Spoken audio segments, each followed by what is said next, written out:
Today, from Heinz Field in Pittsburgh, it's the AFC Divisional Round Playoffs on EA Sports.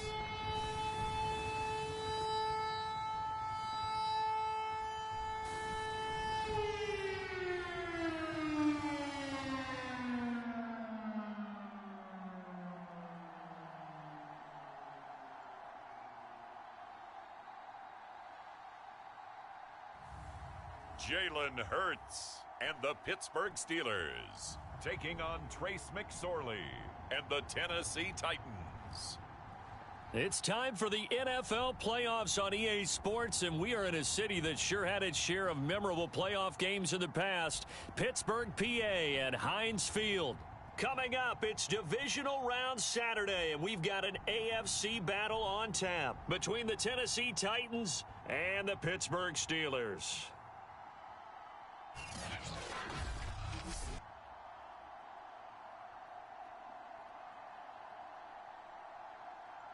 With Charles Davis, I'm Brandon Gordon. Charles, we look at this Steeler ball club entering play. They come in off another victory a weekend ago. That ran their win streak up.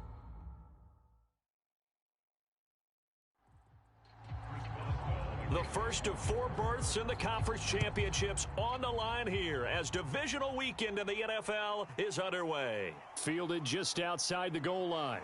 And he's up across the 25 and down at the 28. So here are the Titans now for their first drive. They are led out by the final quarterback selected in the 2019 draft, the former Nittany Lion. It's Trace Mcsorley. And when you review his performance last week in the game in total, I think that he understands and his team understands they were fortunate to get out there with a victory because he was a little tentative out there and didn't throw a touchdown pass. And if I'm this defense that he's facing in this one, I'm going to bring some pressure early and see if they can get to him. Maybe he's gotten it out of his system, and now he can be a little bit looser and play more to his potential.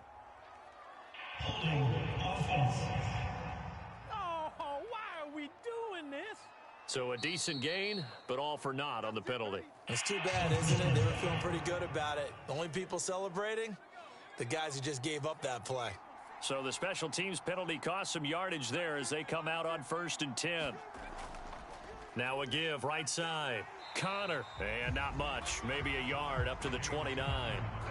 The run only got a yard. Here's 2nd and 9. They'll try the left side with Connor. And he'll lose yardage here, going down back at the 28. It's a loss of a yard, so it's back to 3rd and 10. How about the job there on the outside? Shed the wide receiver and was able to make the tackle on the perimeter.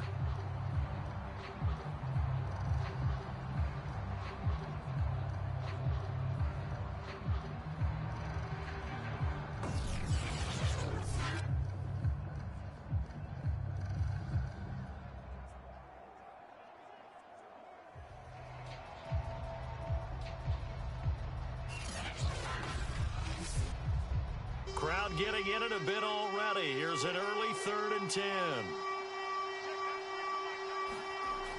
Back to throw. And this one complete to Will Fuller. And he will have a Titans first down as they're able to get the 3rd down conversion. But one of the ways that quarterbacks keep all the receivers alive in a play, never lock in on any one guy. Make sure you keep your eyes moving, scan the field. And here he finds the open guy for a nice pickup.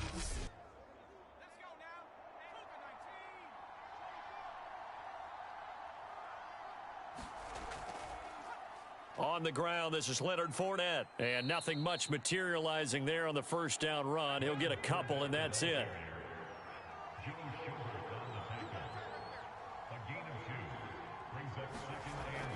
Fournette once more on 2nd down. And he'll get this one across midfield and down into Steeler territory.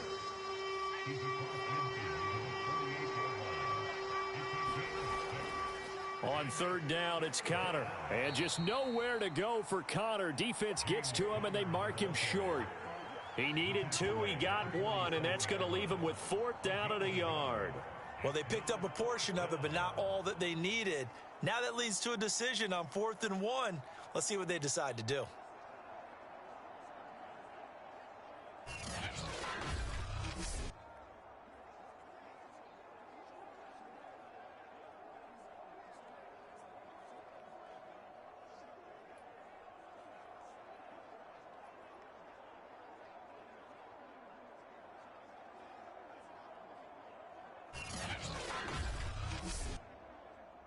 On 4th down, here's Brett Kern to punt the football away. And now a low liner. I think he mishit it. And this one will not be returnable as it sails out of bounds. So out come the Steelers now for their first drive. They'll be led out by a Heisman runner-up during his college days. It's the versatile Jalen Hurts. And you have to figure that this is a confident quarterback who gets to start here. Coming off of a victory in round 1. Team doesn't have to travel. They get another home game here in the divisional round. And I know it sounds cliche, but playing at home, huge for a quarterback, huge for his team. They want to take advantage of it. Yeah, he'll work free from one tackle, but that's about all as he's taken down. And, Johnson dinged up a bit. Still down. Hopefully nothing serious. We'll check on his status when we get back.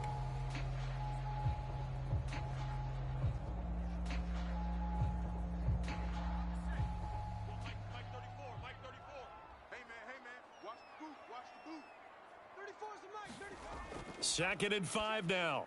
Hurts. That ball caught by the former Toledo Rocket, Deontay Johnson.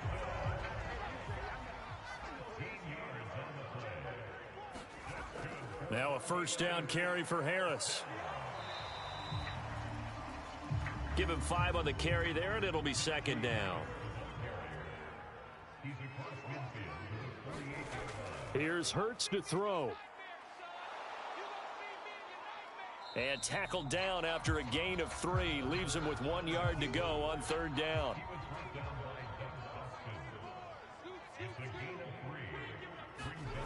From the gun, it's Hurts.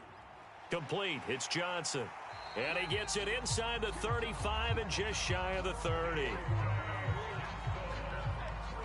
Nice job keeping that opening drive alive, and they're in plus territory, that part of the field where you really want to convert on 3rd down. They did. Big-time pickup for them, and now I think the aggressive play callers think to themselves, this part of the field, I take my shot at the end zone, because the closer you get to the end zone, the field gets condensed. Makes it a lot tougher to run those routes. You still got a chance to actually run past people right now. Take your shot at the end zone early in the down and distance count. They'll run on 1st down. It's Harris. He winds up getting only a couple there, down to the 29. 2nd down and 8. On the give, this is Harris. Now we have Kelsey. Slow to get back to his feet. Appears to be shaken up. Well, he gets attended to. We'll step aside.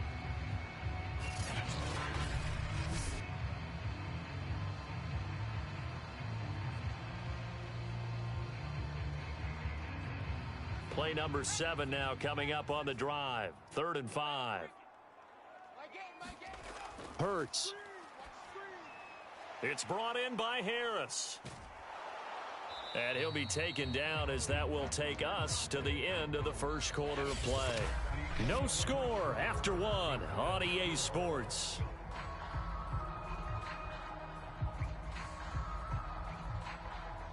So from inside the 20, here's 1st and 10 at the 18. They hand this off to Harris. And he's brought down, but not before a really nice stiff arm to create a little space. A good run, got 7 on 1st. Here's 2nd and 3. Off the play. This one out to his fullback. Well, this has certainly been a nice drive with the way they've spread the football around. Here, they even get the fullback involved in the passing game. That's got to cause a lot. Got his man. It's caught for a Steelers touchdown. Chris Godwin there to make the grab. And the Steelers are on the board first here in this division round matchup. And all about timing there on that short slant, Charles. Exactly right. That was timed up so well. The route, the throw, touchdown.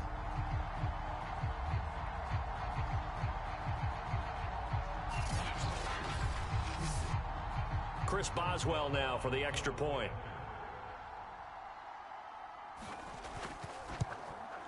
And he'll put it through to make it 7-0 Steelers.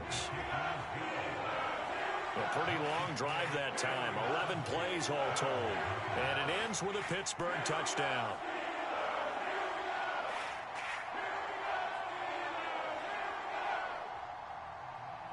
Boswell now to kick it away after the touchdown. Taking it about the 1. And the tackle going to be made right there at the 25-yard line. The Titans coming back onto the field for their second drive. They'll be looking to match that touchdown from a moment ago. 7-0 is the score as they begin with a first down.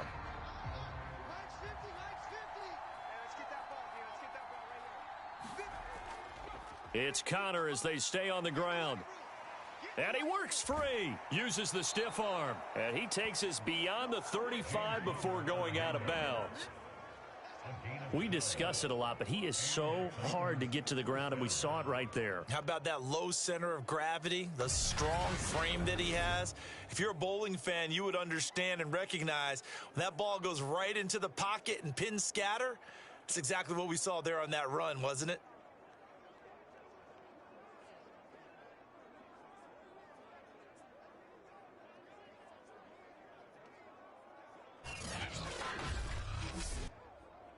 Line of scrimmage, the 37 on 1st and 10. Back to throw here. Staying on his feet. And that one going to come up short. Low throw. 2nd and 10. A very chilly day here, but no snow. And I got to say, if it's going to be this cold, I want snow. You should see Charles' face. He's looking at me like I'm crazy. And a 5-yard gain gets him to the 42.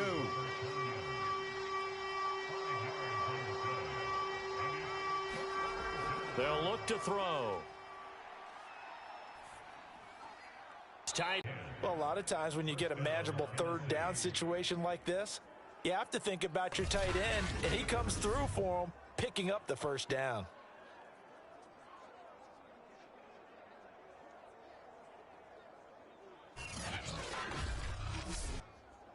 Operating out of Steeler territory now. Here's 1st and 10 at the 48-yard line. A give running right is Connor. Now after the running play, Connor looking for space. And he is going to be stopped cold behind the line of scrimmage. It'll be a loss of a couple on the play, so now 3rd down coming up. That's a play to take note of there for the defense, I think, in the future. If you're going to try and block him, maybe you get a guard to help double team him and try and steer him out of the play. They should have done it on that snap.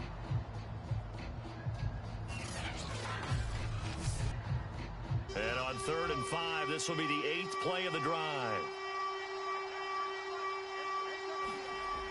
He'll look to throw. They'll swing this out to Fournette. And he is out of bounds, looks like right at the 15. Well, they've certainly done a nice job spreading the ball around on this drive. This time he gets it out to his back, and it's another nice play and another first down. They got the defense on their heels a little bit. They're reacting instead of being aggressive and making plays.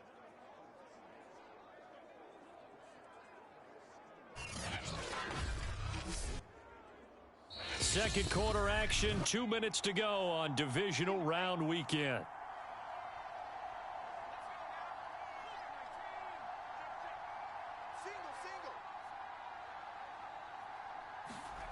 Mcsorley, 1st and 10. He's got Fuller. And able to get him down, but he does reach the 5. A chance now to get even before the break as they come up 1st and goal. Here's Mcsorley to throw. And it's caught in the end zone. Touchdown, Tennessee.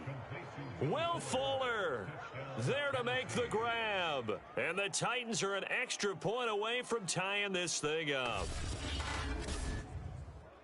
There was no going through the progressions on that touchdown pass. Yeah, nor was it necessary. His receiver won that route early, presented himself. No reason to wait. Go ahead and put it on him and score a touchdown. Now the extra point.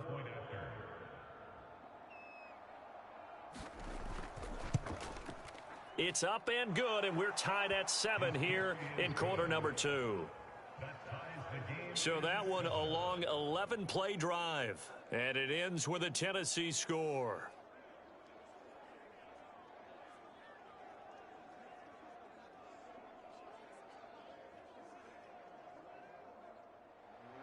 So all even at 7 now as they kick it away.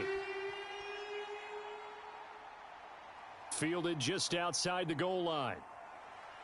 Now a crease here as he's past the 30. And he nearly broke that for more, but as it is, still a good return. They'll start the drive right around the 37.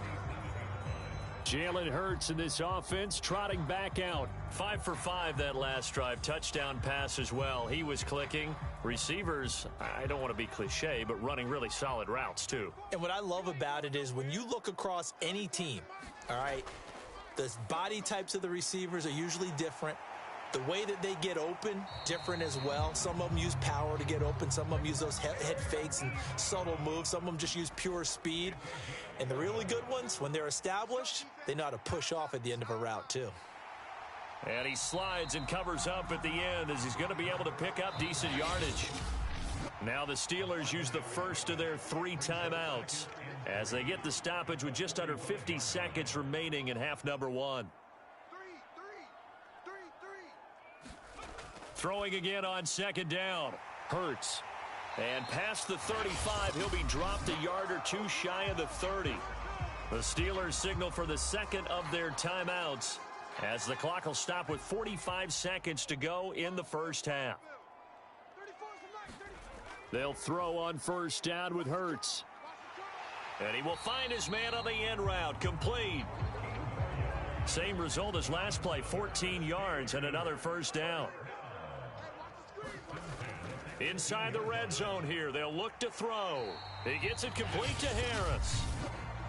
Now the Steelers going to use their 3rd and final timeout as it'll come with 15 seconds to play in the first half. Play action. Here's Hurts.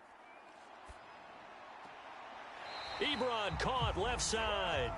And it looks like he'll be just a yard shy of the 5 here as he's out at the 6. Hurts sets up to throw it. That swung out wide to Harris. And he takes this down to about the 2 before going out of bounds. 3 yards to gain there, second down. And we see another pitch and catch there to the running back. This position just continues to evolve. They become just as critical to the passing attack as a lot of receivers, tight ends, because their ability to make people miss in the open field can really generate big plays for an offense. And Boswell's kick is good. And they take the lead here now at 10-7.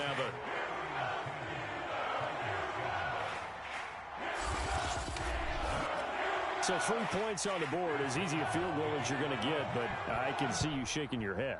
I love that peripheral vision of yours, partner, because to me, if it's the 4th quarter and you're up 6, I get it. But now, even if you run and don't get in, you're still setting them up to go a long field, 98, 99-yard drive. How do you look at your defense and not give them that opportunity?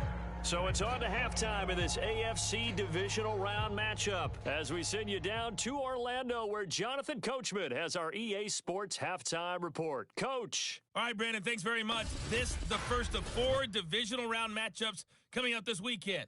We'll get back out to you guys in just a moment. But first, let's take a look ahead to tomorrow's other Divisional Round games in the AFC. And it looks like a good one, as it'll be the Buffalo Bills matching up against the Denver Broncos. Meanwhile, in our game, we've got 1 half remaining to find out who goes on to the AFC title game. And to bring it all to you, let's send it back out to Brandon Gott. All right, Coach, thanks. Yeah, both teams likely to make some changes in what's been a closely fought battle to this point. Win or go home, that's the name of the game, and we're back underway with the second half of this AFC divisional round. And a nice return sets him up pretty good here right at the 30-yard line. And the Steeler offense ready to get going here in this third quarter.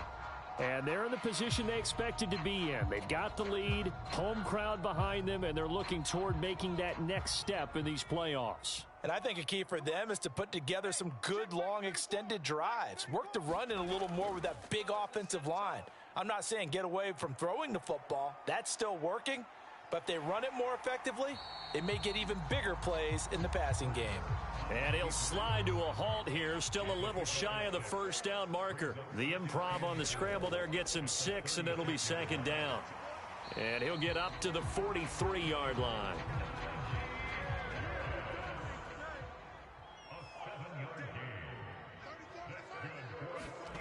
They go play action with Hurts. And his throw's going to be incomplete. Defensively, celebration time because they finally forced an incompletion. He was perfect throwing the ball to that point. Yeah, but from his viewpoint, they didn't force the incompletion. He just missed. That's how hot he is right now, and that's how he wants to continue to throw the ball. So after the incompletion on first, now 2nd and 10. This is Harris. And give him about 5 as he gets this up to the 48-yard line. Now after the running play, we've got a man down on the field. While the training staff takes a peek, we'll take a break.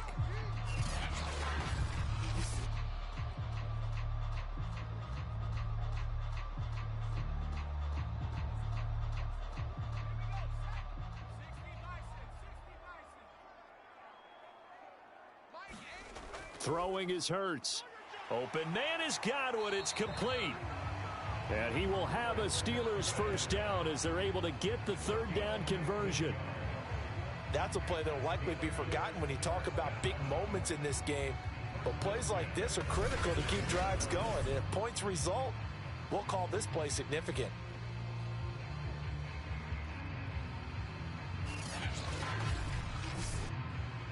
So operating from Tennessee territory now. Here's 1st and 10 at the 37-yard line. Now back to throw. Short little throw to Ebron. And this will go as a gain of 7 as he gets it to the 30-yard line. 3 yards remain for second down. A run with Harris out of the shotgun. And this won't be enough to pick up the first. A gain of 2, 3rd and 1. This will be play number 7 on the drive. 3rd and a yard. Throwing from the gun, it's Hurts. Looking for Godwin, and he's got him complete. And he will have a Steelers first down as they're able to get the third down conversion. Would it be safe to say that as precise as routes are supposed to be run in the NFL, maybe they're not quite as precise in college ball? That's accurate, yeah. And I think we saw a college route in the NFL there. Just find the soft spot, find the dead zone, and find the first down. And that's what he just did. So here's a 1st and 10 now down inside the 20. From the red zone now, they'll look to throw. Toward the sideline, and look at that catch. Dragging the toes. That's going to be a first down. Well done.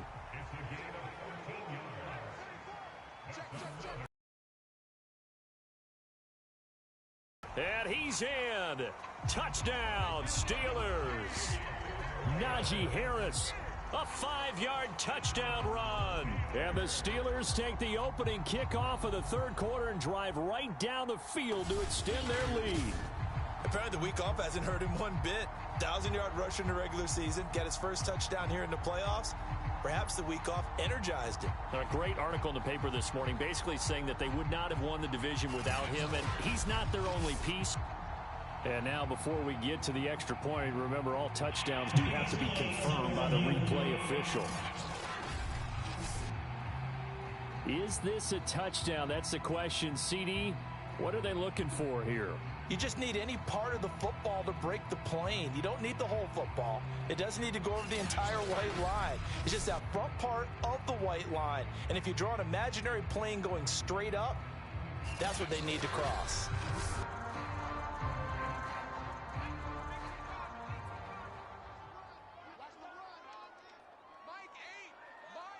So take away the touchdown, the official. And he's into the end zone. Touchdown, Steelers.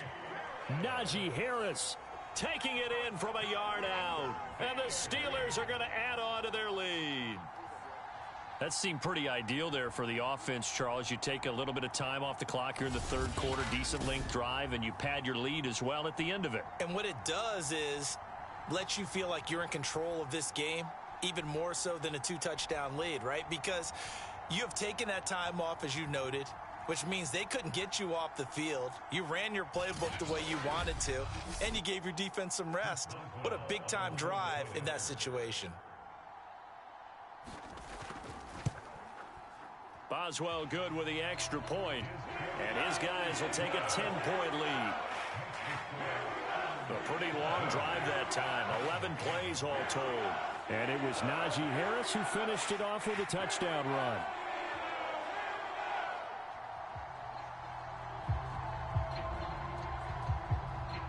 Boswell now to kick it away after the touchdown. Taking it about the 1. And he'll take it up past the 25 to the 26-yard line.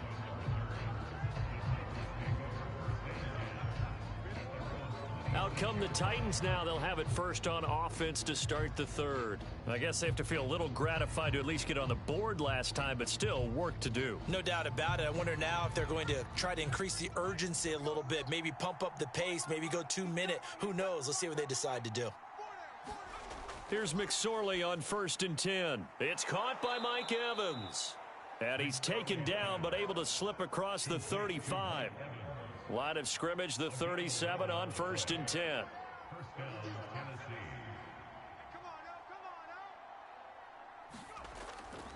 Here's a handoff to Connor. To operate there on the first down run. He gets maybe 3. Step aside and be right back.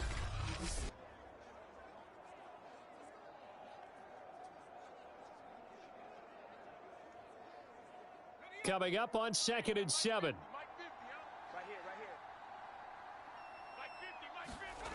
Out of the shotgun, Mcsorley.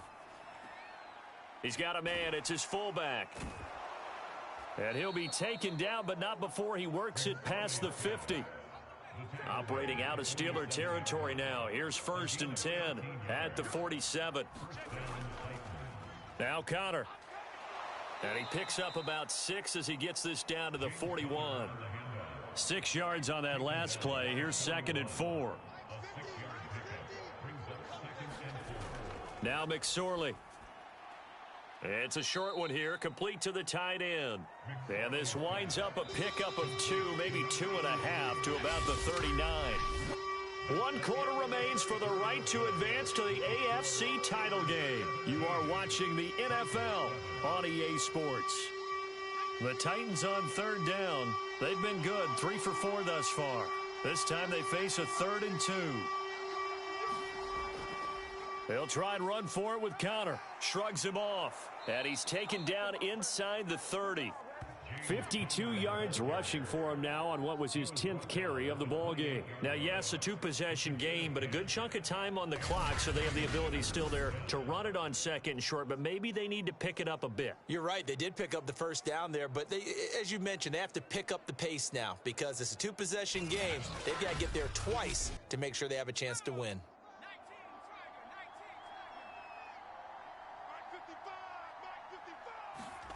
Looking to throw on 1st and 10. Here's Mcsorley.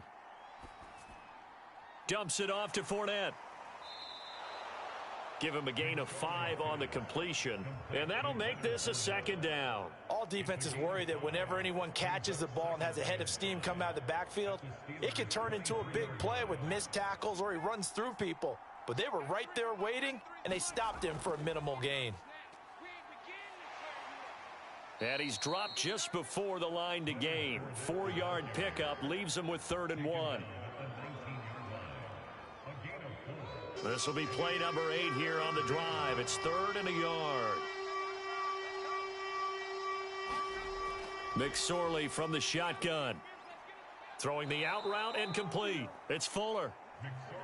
And the Titans are going to have a 1st and goal coming up as they find a way to convert there on 3rd and 1. Well, every drive from here out is definitely crucial and critical. They know that they need to get at least 3 here to get it back to a one-score game. But I can't imagine that in their huddle that they're thinking at all about getting a field goal. They want to get into the end zone and then try and get the ball back again. 1st and goal, and they got to be thinking a chance to get right back into this football game. They'll run here with Connor. And a little bit of space there takes it inside the 5 to the 3. So the ball position now at the 3. Here's 2nd and goal. And he will score. Touchdown, Titans. Trace Mcsorley, a 3-yard run as he kept it himself. And the Titans have made it a one-score game again here in the 4th. So how about that for an answer? They get the touchdown there, and it's back to a one-score game here in the 4th. And that's what these guys have done all game long because they've scratched and slashed their way to stay in this game. And by now, we should all realize they're not going away. Now the pressure again swings to their defense because they're going to need to find some way to get the ball back. Out comes the kicking team here for the extra point.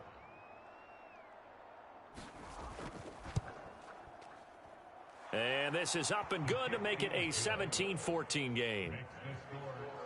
So that one a long 11-play drive. And it ends with a 3-yard scoring run.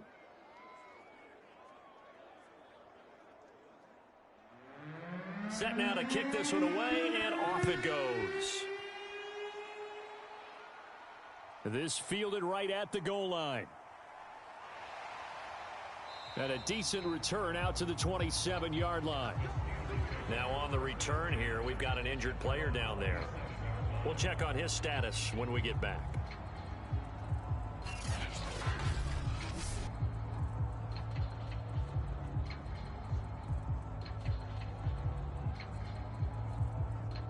The Pittsburgh offense at the line to start their next drive. And this has been a tight game to this point. Of course, they usually are at this juncture of the playoffs. But with the lead in the football, the clock right now their friend as they try to book their spot in the conference championship next Sunday.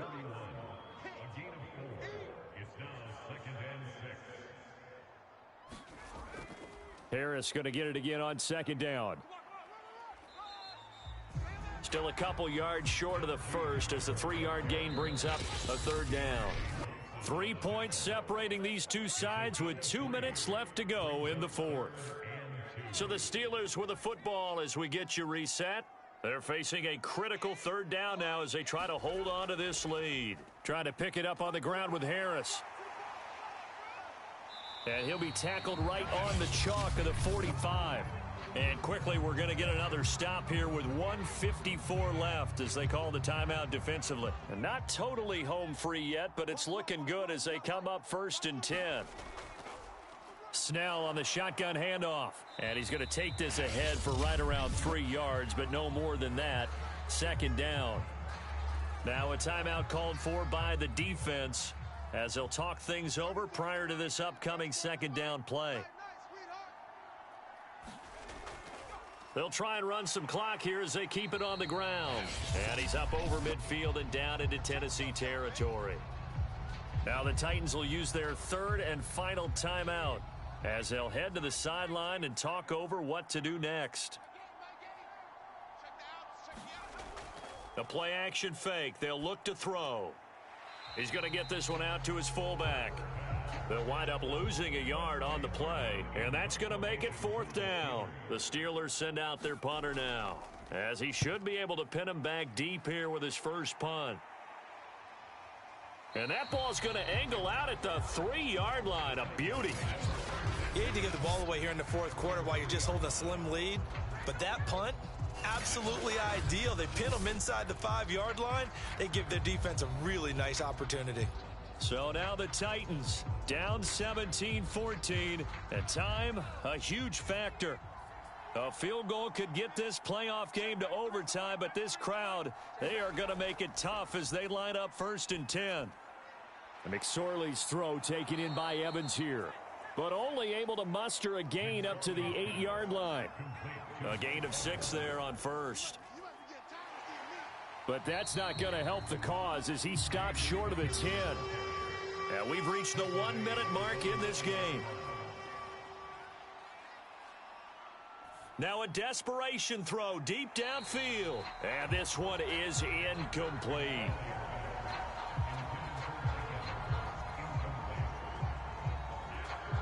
Game on the line, season on the line. They're going for it here on 4th down. Got to try it here. He's back to throw. And it's incomplete. They cannot convert, and they turn it over. So they had to take the shot there. Obviously, that was pretty much it, their last chance. No other play for them, right? I mean, there's no other choice. It's not like you can move, right? Punt it away and hope to. No, that's what they had to do. Right now,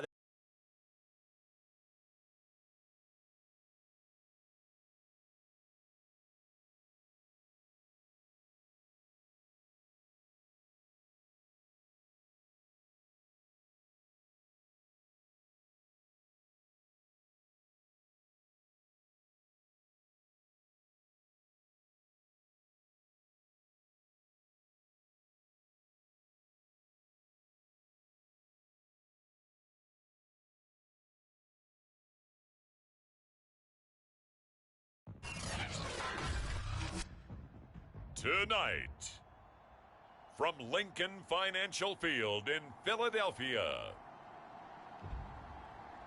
it's the NFC Divisional Round Playoffs on EA Sports.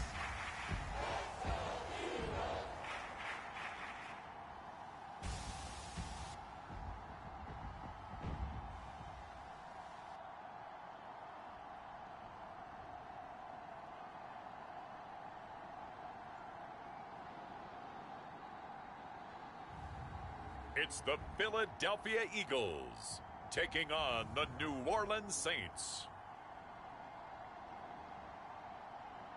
Just north of the Delaware Expressway and east of Broad Street, we find ourselves at Lincoln Financial Field in South Philly. Coming up, an important divisional round matchup in the NFC between the New Orleans Saints and the Philadelphia Eagles.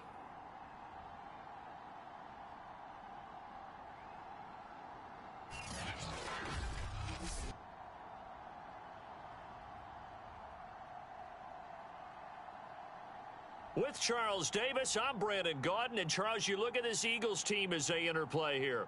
And I don't think from what we saw down on the field before the game, there's any doubt they're ready to roll. they pass the eye test, don't they?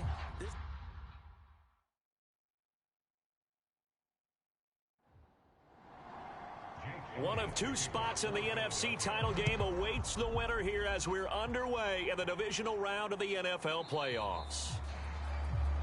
No run back here on the opening kickoff as we'll start at the 25. Here come the Saints for their opening drive. And we get a glance here at their leader, the man who will be calling the plays under center. All in all, he was pretty solid in the victory in the wild card round and threw a couple of touchdowns. And when it comes to quarterback play, you'd always love spectacular. But in the playoffs, you'll take solid. And that's exactly what they're looking for from him again in this contest. They'll run it for the first time with Alvin Kamara. And he's brought down, getting this one up to about the 35. Usually we see runs like this as the defense breaks down later in the game, but this guy is setting the tone early, running through all types of tackles and putting the defense back on its heels.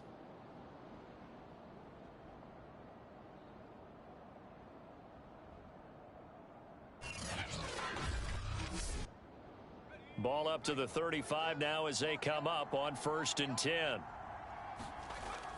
Now Kamara. And he'll maneuver his way forward for about 4. 2nd and 6. Following the pickup of 4, here's 2nd and 6. They'll set up a throw. It's a short one here, complete to his tight end. And he'll be taken down, but not before he gets into enemy territory. On first down, he'll drop to throw. He's got his all-pro receiver, Michael Thomas. And he's corralled at the 40, but not before picking up 8. 2nd and 2. Quick hitter here, it's complete. And he has another first down as they'll get the ball down to the Eagles' 29-yard line. So, Charles, you look at this offense, you think about it, you got a rookie quarterback at the helm. You're in the divisional round of the playoffs here. That head of his just has to be spinning, doesn't it? Well, normally you'd have to say yes, but I do think that the way things went. And he's going to go down. They get to him back at the 40. It'll be a loss of 10. And it'll bring up 2nd.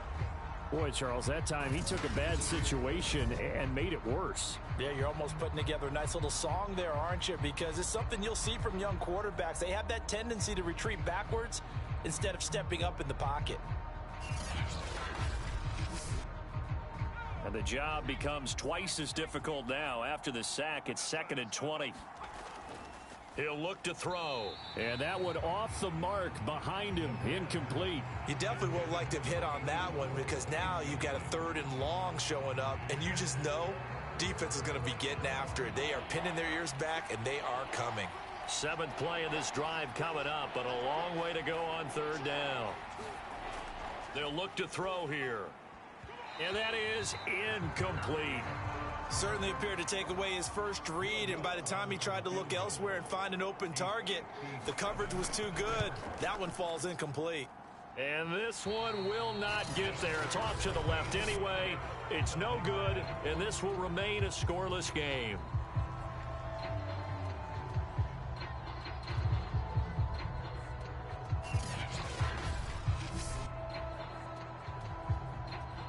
Philadelphia getting set to take the field.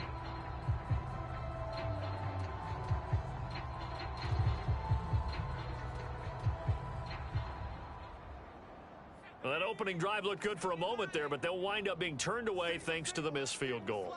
And those especially hurt when you come into a game on the road. You're trying to get things to go your way early, and now you suffer a setback right out of the gate. And this one's incomplete. An incomplete pass on first down. That leads to a 2nd and 10. They'll set up to throw. This is caught by Antonio Brown. 5 yards. Now it's 3rd and 5. They're going to look to throw. Throw left side complete. That's Sanders. And he'll go down inside the 45 before going out of bounds.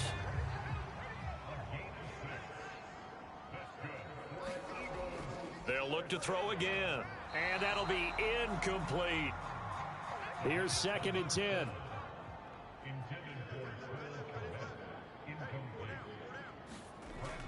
Back to throw again. He'll get that complete to his tight end, Cole Kmet. And this is going to be another first down as the tackle's made at the Saints 30. Miles Sanders, first carry of the game. Just a yard on the first down carry, so it's 2nd and 9. Back to throw. Throwing the out route and complete. It's Brown. And he'll be out of bounds as he gets this down to about the 21 or 22. That'll leave him with a 3rd and 2 coming up. They got 8 yards there. And they'll try and run the option to pick it up. And he gets this down to the 18. Good enough for a first down.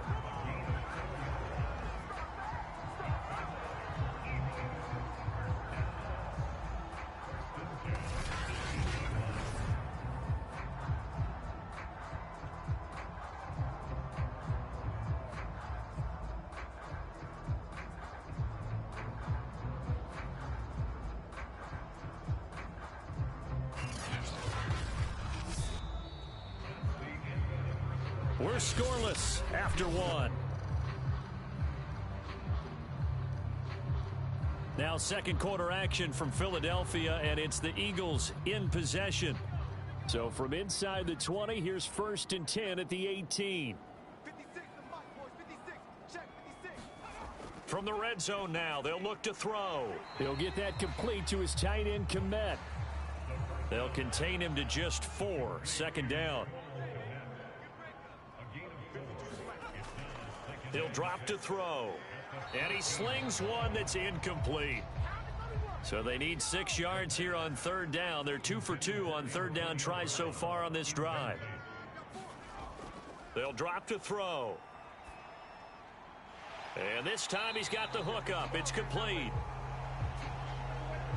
And the Eagles are going to have 1st and goal as they try to finish off this drive with 6 points. And in a lot of ways, that catch is expected. Red zone presence, and that one was realized there. You've got to find your tight end in that situation.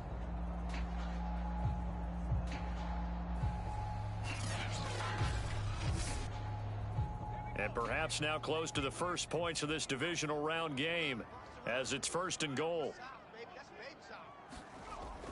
A carry here for the big tight end. And he is into the end zone. Touchdown, Philadelphia. Cole Komet taking it in from 2 yards out. And the Eagles are on the board first here in this division round matchup.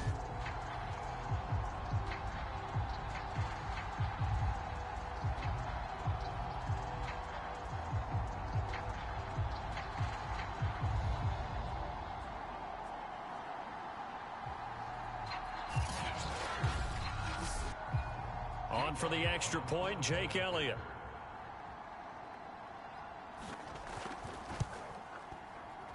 He's got it, and the Eagles lead at 7-zip.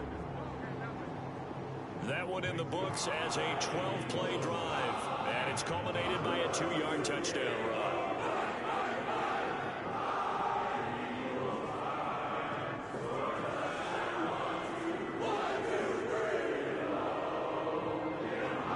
Now after the touchdown, here's Elliott on to kick it away. Joe Reed returning. And a nice return sets him up pretty good here right at the 30-yard line. New Orleans Saints, they get ready to set up shop for their second drive. And they had compiled a pretty long drive last time. Unfortunately, though, it ended with no points after the missed field goal. And that can hurt the psyche of a team because as they drove downfield, you know you're never supposed to count points in your mind until they go up on the board. But let's face it, we've been there. We've seen teams before. They were counting on those points. They didn't get them. Can they come back now, start over again, and grind it out? Now 2nd and 8 at the 32-yard line. Looking to throw. Oh, he's got a man wide open, complete. And they'll get it up just short of the 45 at the 44. Now a 1st down carry. It's Kamara. And he'll be taken down just shy of midfield. Now after the running play, we've got a man down on the field. Well, he gets attended to. We'll step aside.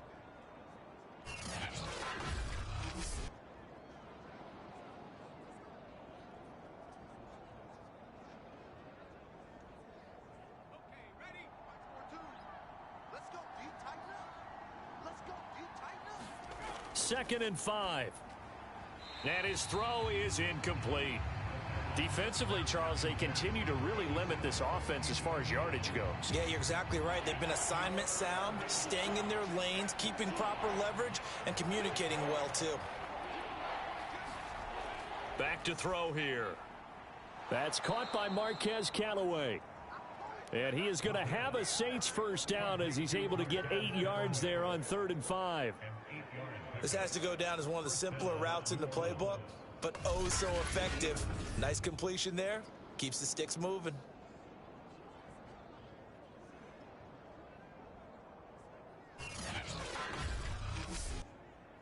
So from Philadelphia territory now, here's a 1st and 10 at the 43.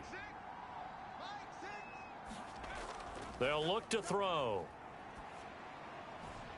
It's a short one here, complete to the tight end.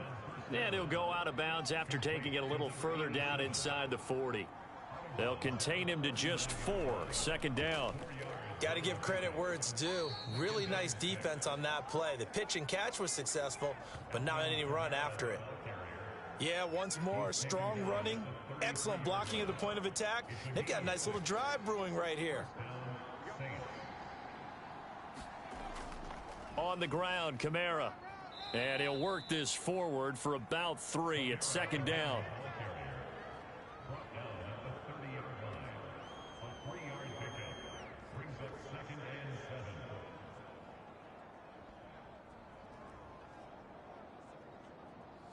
Second quarter action, 2 minutes to go on Divisional Round Weekend. We remind you, as we've done all year, that coming up at halftime, we will visit with Jonathan Coachman, standing by in Orlando. He'll let you know what's going on here on a very eventful Divisional Round Weekend. Now it's Kamara in the passing game, and he'll be out of bounds as he gets this down to about the 21 or 22.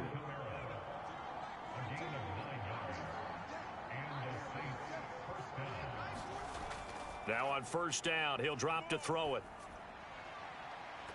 And this is incomplete. Oh, he had 6 points right in his hands, but could not hang on.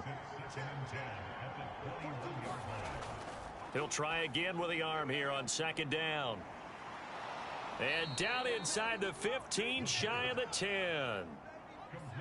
Now a 1st and 10 at the 11.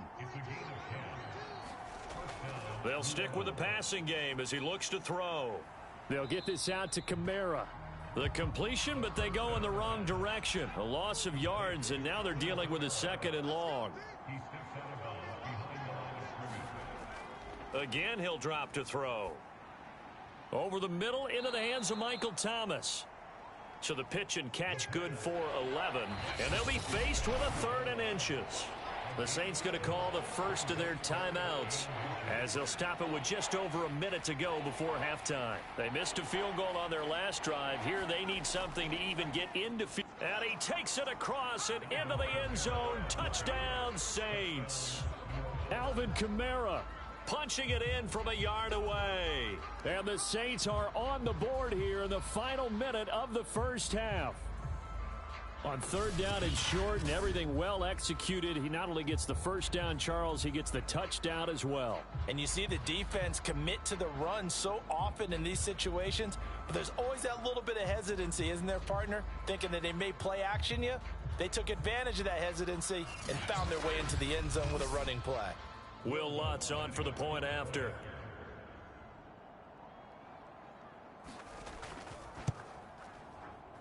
It's up and good, and we're tied at 7 here in quarter number 2. That one was an extended drive, 14 plays all told. And the capper came from Alvin Kamara on the touchdown run. So all even at 7 now as they kick it away.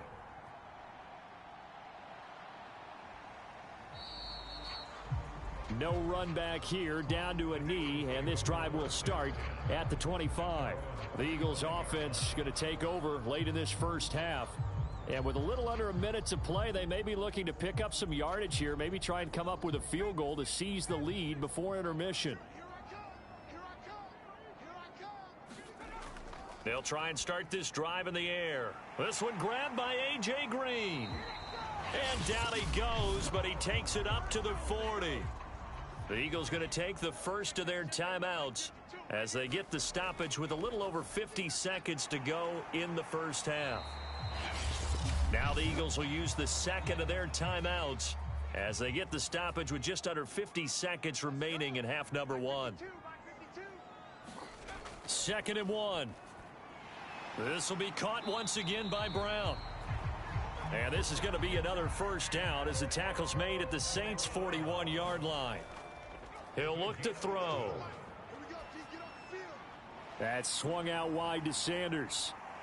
And he takes this just a few yards shy of the red zone before going out. Another catch for him there on this drive, Brandon. And it looks like they're going to utilize him out of the backfield any way they can. And that time they pick up a first down. So now on defense, do you assign a man to him and try and cover him before he gets going.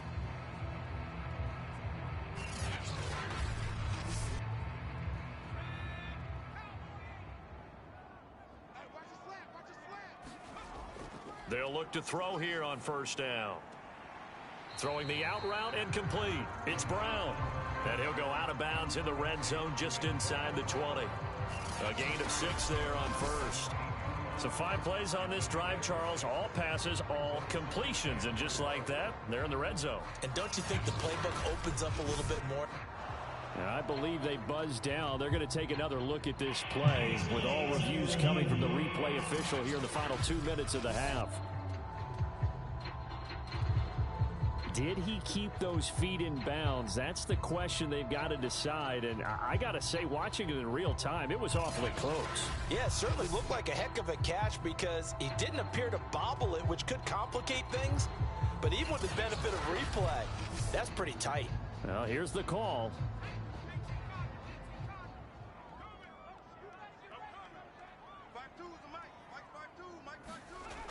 So that challenge, a successful one. Left side here to Sanders. Now a timeout signaled for, and they'll get it with 10 seconds to go before halftime. So on third down, the field goal unit will come out as they'll try to get 3 before half. From the left hash, this will be a 41-yarder. And this one is going to just tuck into the bottom left corner as he gets it to go. And they take the lead here now at 10-7. Well, maybe a little bit of an anxious moment there as that ball got closer and closer, but it does curl in. Yeah, actually did a little bit of a slow dance there with the left upright, didn't it? But had just enough space, as you said, for it to curl in. And able to break this out all the way to the 38-yard line. Great return.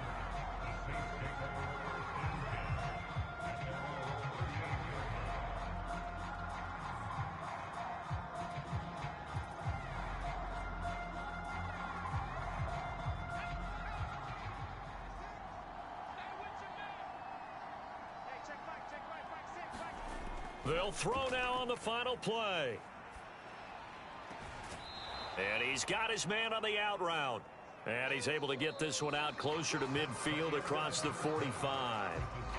So we've come upon halftime here in this NFC Divisional Round matchup as we'll get you down the coast to Orlando for Jonathan Coachman at our EA Sports Halftime Report. Coach. Okay, Brandon, this is the second of 4 games this weekend as we narrow the field down to the 4 teams who will meet in the league championship games next Sunday. We'll get back out to you guys in just a moment. But first, let's take a look ahead to tomorrow's other divisional round game in the NFC. And it looks like we've got a good one in store, as it'll be the Detroit Lions doing battle with the Arizona Cardinals. Meanwhile, in our game, we're set up for a terrific second half. So to find out who will advance to the NFC title game, let's send it back out to Brandon Godden. Okay, Coach, yeah, adjustments likely going to play a big role in this third quarter in what's been a tight contest so far. A trip to the NFC title game hanging in the balance. Second half action back underway. And a nice return sets him up pretty good here right at the 30-yard line. Out come the Eagles now as they'll go on offense first here in the third quarter. And Charles, they've got the lead. Put your coaching hat on here now. What's the game plan for the second half? I think getting the running game going a little bit more because I thought in the first half they didn't get it moving the way that they would like. They had success throwing it, but I think these first couple of drives, they'll want to get those running backs going and give them more opportunities, and I will guarantee you that those guys were lobbying for them in the locker room at halftime. On second down now. It's Sanders. Sanders, a first down, still going. And he's got it across the 50 to the 47-yard line. That's pretty much meat and potatoes right there, wasn't it? Just go right at them and let your big horse charge up the middle.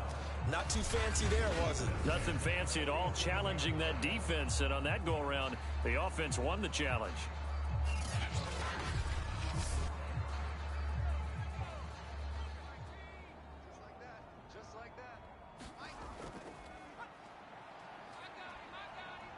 shreds him with a stiff arm. And he gets it inside the 35 and just shy of the 30. When teams have a tough time running the ball, as this one has throughout this game, it's so easy to just say, forget it, let's throw the football. But that's exactly why you stay with the running game. Eventually, you stick with it, you make some adjustments, you often find ways to run the ball better as the game goes on.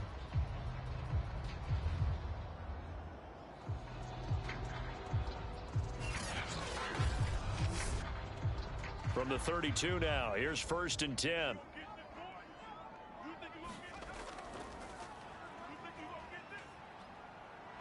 And he's going to be taken down back around the 35-yard line. David Onyemata able to get him for a loss of about 3. Well, we've seen how this quarterback can beat you with his legs. Saw it earlier on this drive, as a matter of fact. But that time, they had him covered. They really gave him no place to escape because oftentimes they're able to find a crack, a sliver, anything that can get them upfield. On that occasion, nothing open at all, and they swarmed him.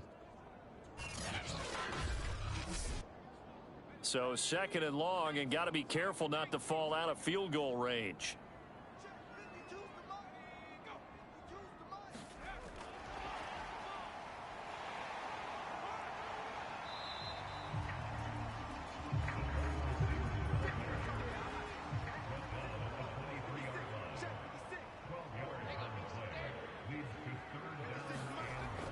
On 3rd and short, they'll try and pick it up through the air.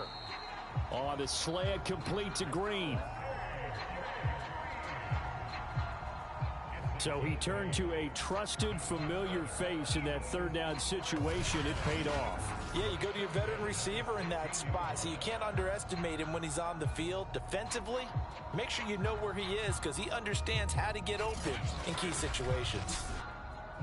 So the ball down to the 16 here for 1st and 10. From the red zone now, they'll look to throw. Quick slant to Brown. Touchdown! Antonio Brown. A 16-yard touchdown. And the Eagles take the opening kickoff of the 3rd quarter and drive right down the field to extend their lead. Circle that drive because that might be one to remember. Well executed to give them a little cushion. Well, let's take it into the boxing ring. You talk about them commanding it, keeping the fight where they wanted to, whether it was in the center of the ring or putting them on the ropes because it was jab, jab, jab. And finally, the haymaker to put that drive away. Elliott good on the extra point.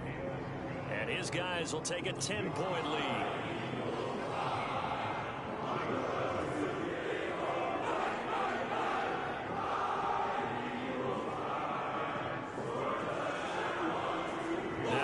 Touchdown. Here's Elliott on to kick it away.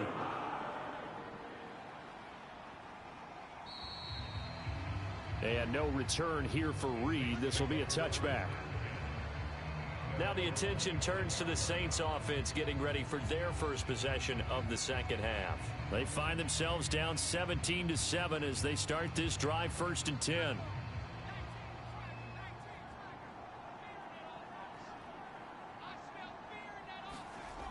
Off the play fake, he'll look to throw. Gets this to a standout receiver, Thomas. And they get him down, but not before he takes it across the 40-yard line. You know, despite the scoreline, I think they've got to like where they are here. They're on the road and just one big play away from getting right back in this game. I'm going to follow right along with you because the spot they're in now is a credit to their defense. They've kept them in it by making the plays that they've made, and that just means you're one big score away from being right back there. Now the question is, can this offense step up and make that play? Because that's been an issue for them in this game. Back to throw now on 1st down. Oh, look at Thomas wide open. Touchdown, Saints. Michael Thomas, 59 yards. And the Saints are back within a score. So what did you say earlier, my man? You said one big play away from getting back in this game. And guess what? There it was. Yeah, we talked about it, that despite the scoreline, they were that close on the road, and boom, there you go. Well done, Nostradamus.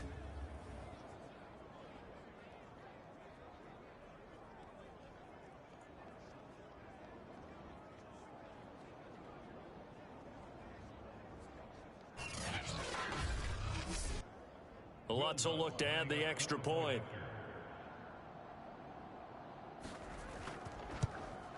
And this is up and good to make it a 17-14 game.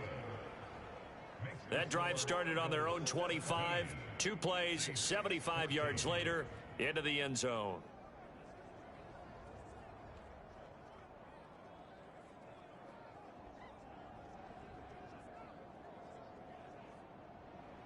After the touchdown, Lutz to kick it off.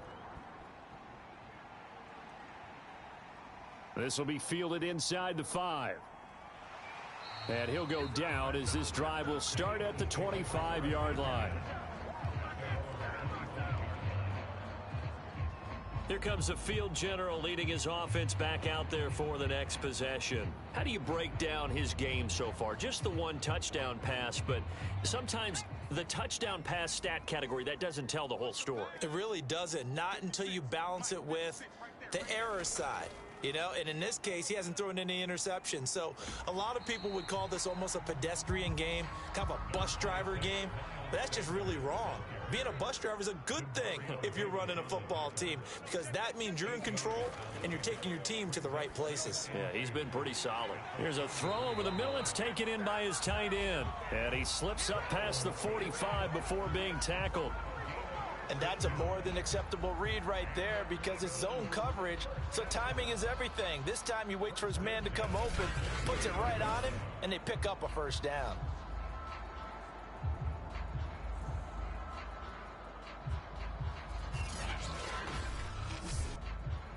Back-to-back good plays have him on the move on first down.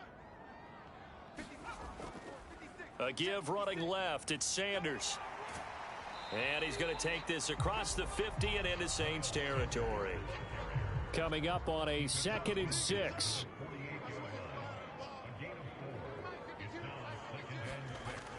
Now back to throw. This will be caught by Brown. And he'll go down, but not before getting this inside the 30. A good grab there by the former Central Michigan man, Antonio Brown. And he ate up some real estate on the catch, too, didn't he?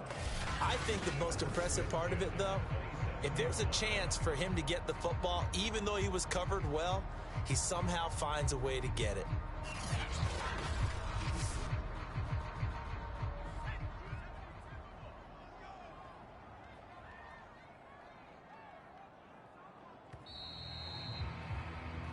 One quarter remains for a trip to the NFC title game. You're watching the NFL on EA Sports.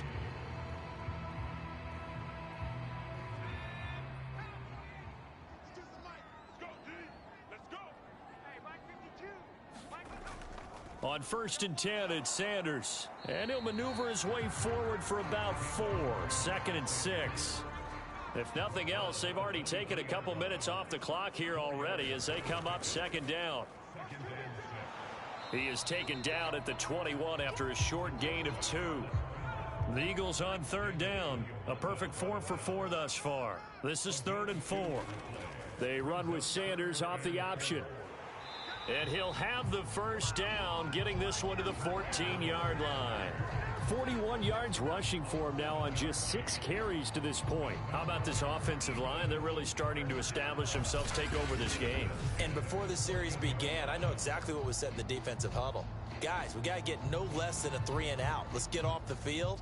Instead, they can't find any traction towards doing that. Right now, they're just getting muscled all over the field and getting pushed down it. Here's a 1st and 10 at the 14-yard line.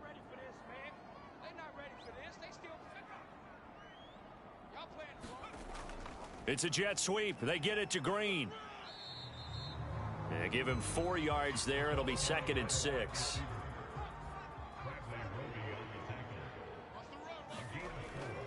Now they'll switch it up here and look to throw.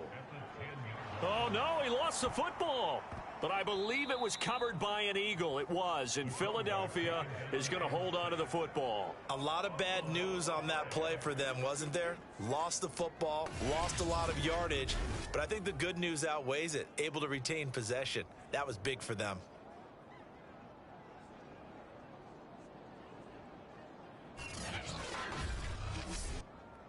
So possession still theirs, but now they face a third down.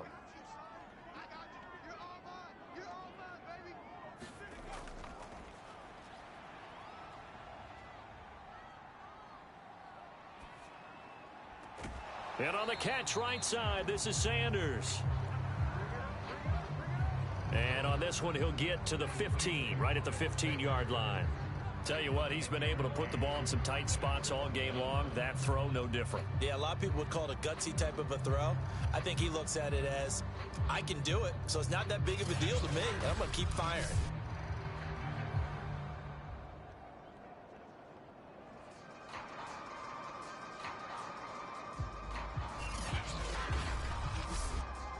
So on fourth down, out trots the kicker in a big spot here.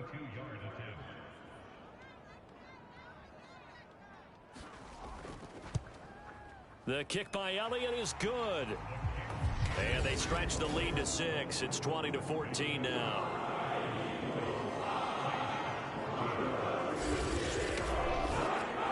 So they get the 3, but you wonder now, is that going to be enough? Excellent question, because when I look at the smiles on that side of the field, they're a little tight, aren't they?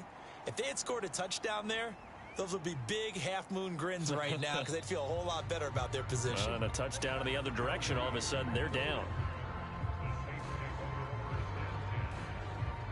Out onto the field comes New Orleans. And this could be the defining moment of their season, all hyperbole aside. You're trailing here in the fourth quarter, the divisional round, and they need to come up with something as they get this drive started. They'll come out throwing here to start the drive. Out of the backfield, that's complete to Kamara. And he'll get it out near the 40 to the 39. And that's good for a pickup of 10 yards. And that'll bring up a second and just about a few inches here. Fourth quarter, down to the final 2 minutes, and we've got a one-score game. So it's Saints football as we get you reset. They come up on a second down now in a game that looks like it's going to go down to the wire. It's complete. Kamara. And to the 42-yard line here and brought down there. Back to throw. He'll get this one underneath to Kamara. Now after the completion, we're going to get a timeout, an injured player. While the trainers take a look, we'll step aside.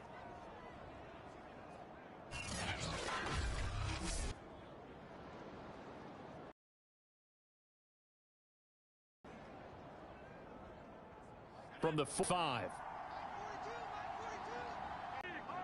First down now, but that clock rolling. He'll look to throw. Down Lutz to kick it off. From a yard or two deep, here comes a return. And they'll get him down right around the 25, actually the 26 officially, so a net gain of 1 there. So now the Eagles down by 1. A little over 20 seconds to go. Their long win streak in great peril as they come up 1st and 10.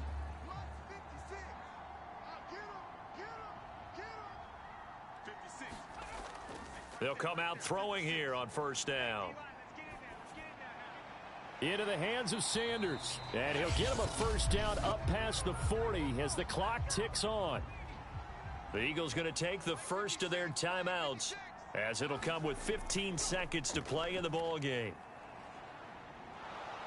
Nowhere to go here. He lost the football. And the offense will get this one back. Boy, that could have been catastrophic at this late stage of the game, but they avoid disaster. He'll drop to throw. He's going to let it fly.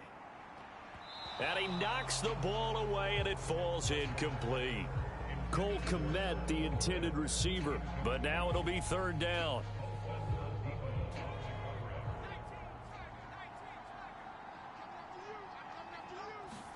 One final shot. They'll look to throw. Now a desperation throw deep downfield. And it's incomplete. So their final drive comes up empty. And with that, the ball game is over. And Charles, if you're the coach of the losing team, even though you made it to the playoffs and there's part of that feels good, what do you say to your guys after? I think you probably tell them how proud you are of them to make the effort to get to this game. and then point them towards the future. If we're good enough to get here, all we've got to do is work harder, be better, and we can be good enough to go farther next season. How many times have we seen a team lose in the playoffs, and that girds them for a championship run in the future?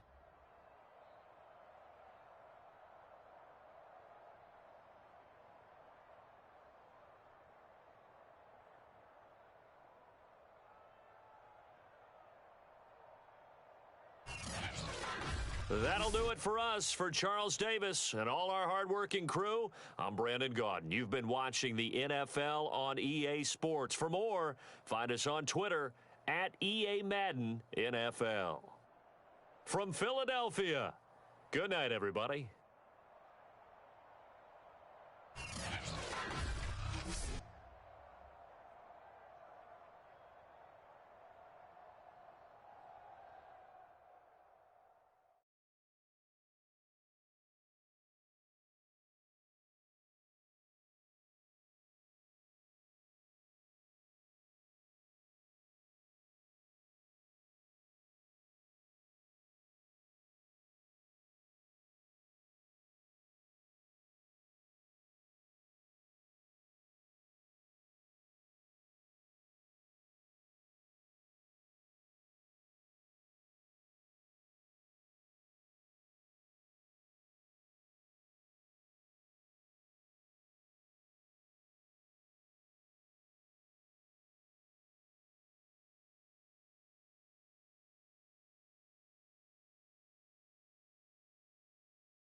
Today, from Empower Field at Mile High in Denver, it's the AFC Divisional Round Playoffs on EA Sports.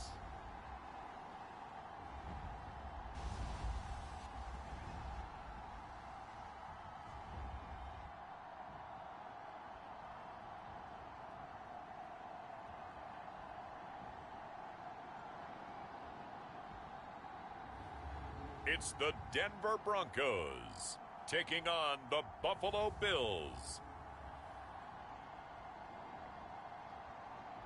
As far as home field advantages go in the playoffs, there are few places tougher on a visiting team than this one. Sold out Empower Field at Mile High in Denver.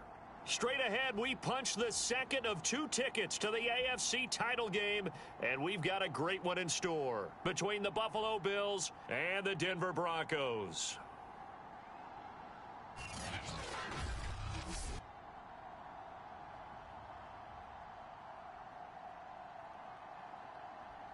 Hello, everyone. As the postseason continues here on EA Sports, we're pleased to bring it to you. Alongside Charles Davis, I'm Brandon Gordon. And who has the edge here? You got one side that had some extra rest, but another comes in off a win last week in the wild card round.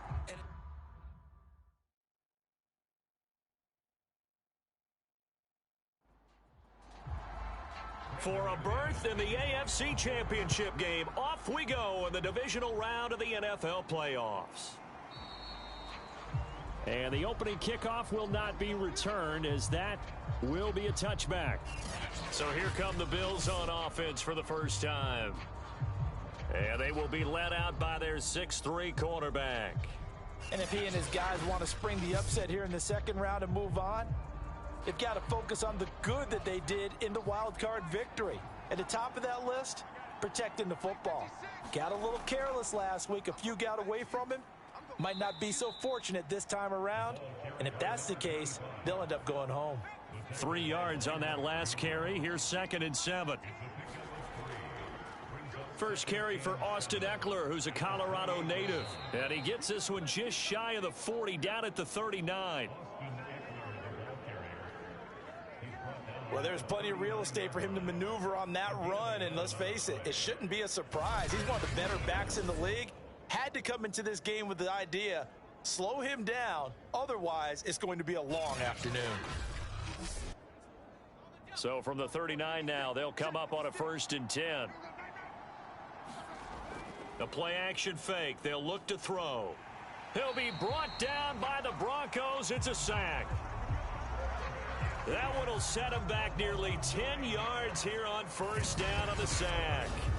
Man, he got in there so quickly, Charles. What could the offense have done to adjust and account for that? But what you're hoping is that you figure out and you see and get a clue that maybe there's going to be some pressure coming at you, and you change the blocking schemes. Maybe you go to max protection. The biggest ones, maybe you bring your running back in to try and keep you clean. But in that case, that didn't happen. Zero accountability, and a sack resulted. And he'll be upended at the 33 following a gain of 3. And guess what? It brings up 3rd down. Now on 3rd and long, they'll look to throw. On the screen, this is Eckler. And he'll get it up near the 35, right at the 34 here. Only 2 yards, and it'll be a punt on their opening possession. So, Charles, first drive here, little safe completion underneath. Maybe get some rhythm, get your feet wet, so to speak. I agree, and I like it because it's a lot like a basketball game when you're getting started and you pass the ball around so everyone touches it early and gets involved in the game. In this case, it's not just dumping it to a back and he's able to run with the ball, but you get your offensive linemen involved because they get to get out and run and hit people in the open field. Everyone getting their feet wet early.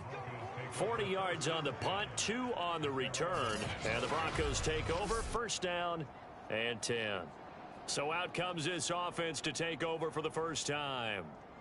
They'll be led out by the first Wyoming quarterback to go in the first round. Standing 6'5", it's Josh Allen.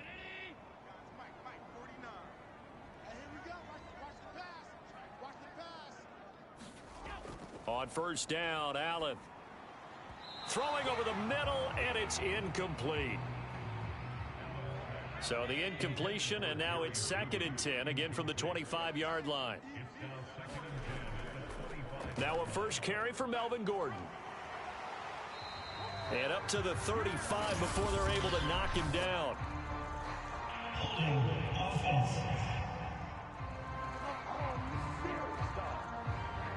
Now they face a 2nd and long following the holding penalty. Now Allen. And this throw incomplete. Now the defender all over him that time, but it's going to lead to 3rd down. On 3rd and long, it's Allen. And he goes down. It's a sack. They get him back at his own 3-yard line. Carlos Basham gets in there to drop him for a loss of 13 yards, and it's also 4th down now.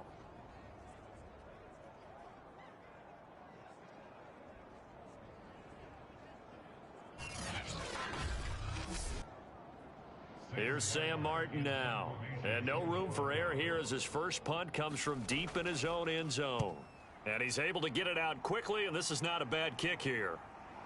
And he'll take it on this side of midfield. A pretty good punt there, but also a nice return of 12 yards.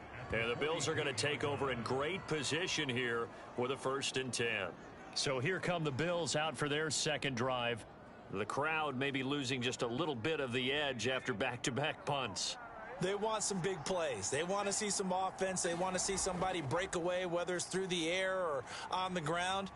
Now it'll be interesting to see where the patience is on both sides. Each head coach, can you hang in there and not try and force something that could put your team in some jeopardy? I think it all came together there. In-breaking route, drove it with excellent pace. Money throw right there to move the sticks.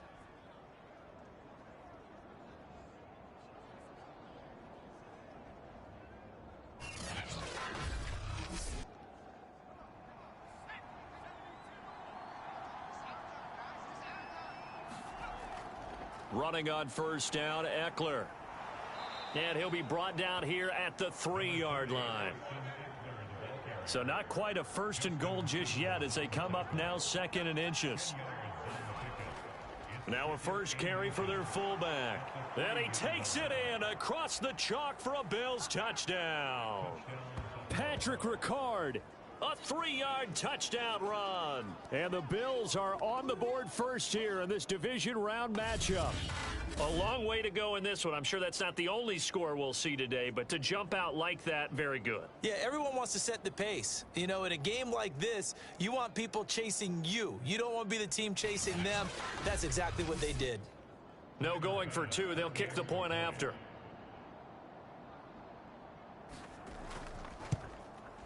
And it's 7-0 Buffalo. So they only needed 3 plays on that drive. And it ends with a 3-yard scoring run.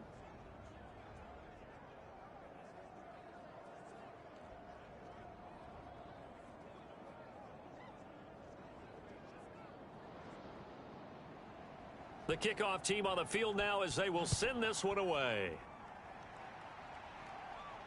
This one fielded at the 5. And it's a pretty good return here as he'll get this up to the 29.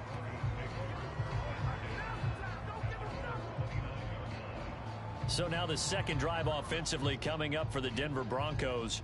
They're forced to play catch-up early in this division round game as they search for a seat in the AFC Championship round. Here's Allen on 1st and 10. That's complete. Okuebunam. And he gets this one just shy of the 40. They'll mark him down at the 39. So from the 39 now, they'll come up on a 1st and 10. They'll run. This is Melvin Gordon. Nowhere to go that time. He maybe got a yard up to the 40.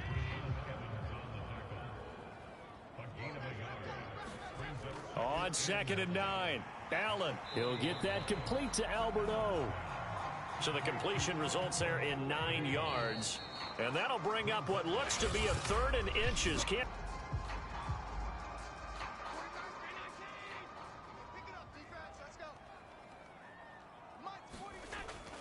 They'll try and run it. Here's Gordon. And he's brought down, but not before picking up the first with a very effective stiff arm.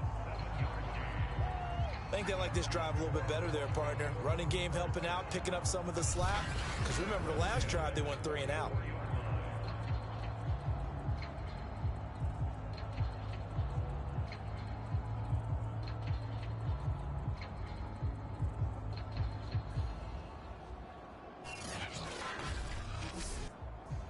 So 1st and 10 now in Buffalo territory at the 44-yard line.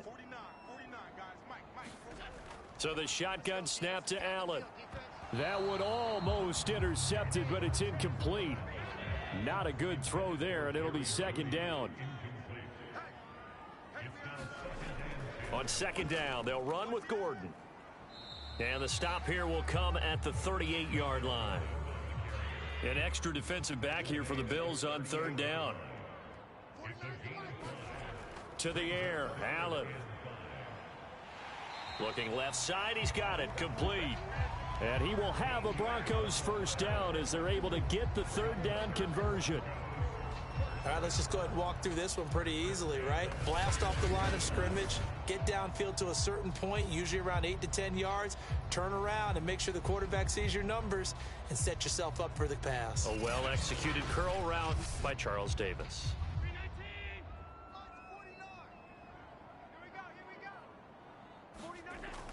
Now Gordon on 1st down. And he's going to get a solid gain of 9 before being brought down. 2nd and right at a yard. The previous run good for 9. Here's 2nd and a yard. They'll run with a backup. This is Williams. And he is met quickly in the backfield. Down he goes, folded like a lawn chair. That's a big loss of 3, and it brings up 3rd down. Well, I would have figured after the 9-yard run on the previous play, getting 1 more yard wouldn't have been much of a problem. But apparently it was, and now it's 3rd down.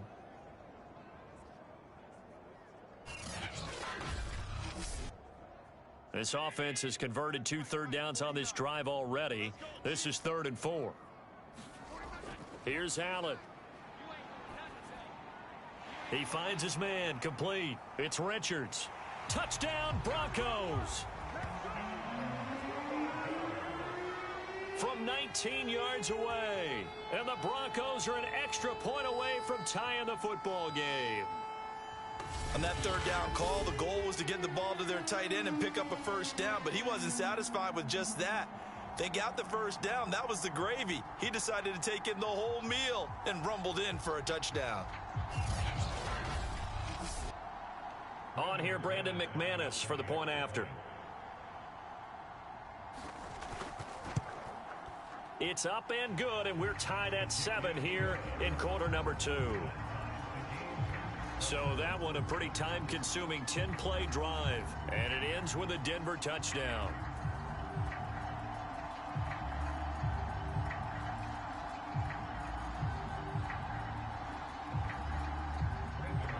So all even at 7 now as they kick it away. Set to return. Here's Raheem Mostert. And able to take it past the 25 and up to the 28-yard line. Buffalo offense back out ready to go. And they had to wait a long time to get the football back. Probably not what you were hoping for when you got an offense that's humming. Agreed. What you were looking for is the defense get the ball back pretty quickly, right? Hoping for a 3 and out. So that didn't happen. You can't yell at your D for that. They've got to take care of their own business and reestablish themselves now that they're back on the field. And now the drive starts with a completion out to the right.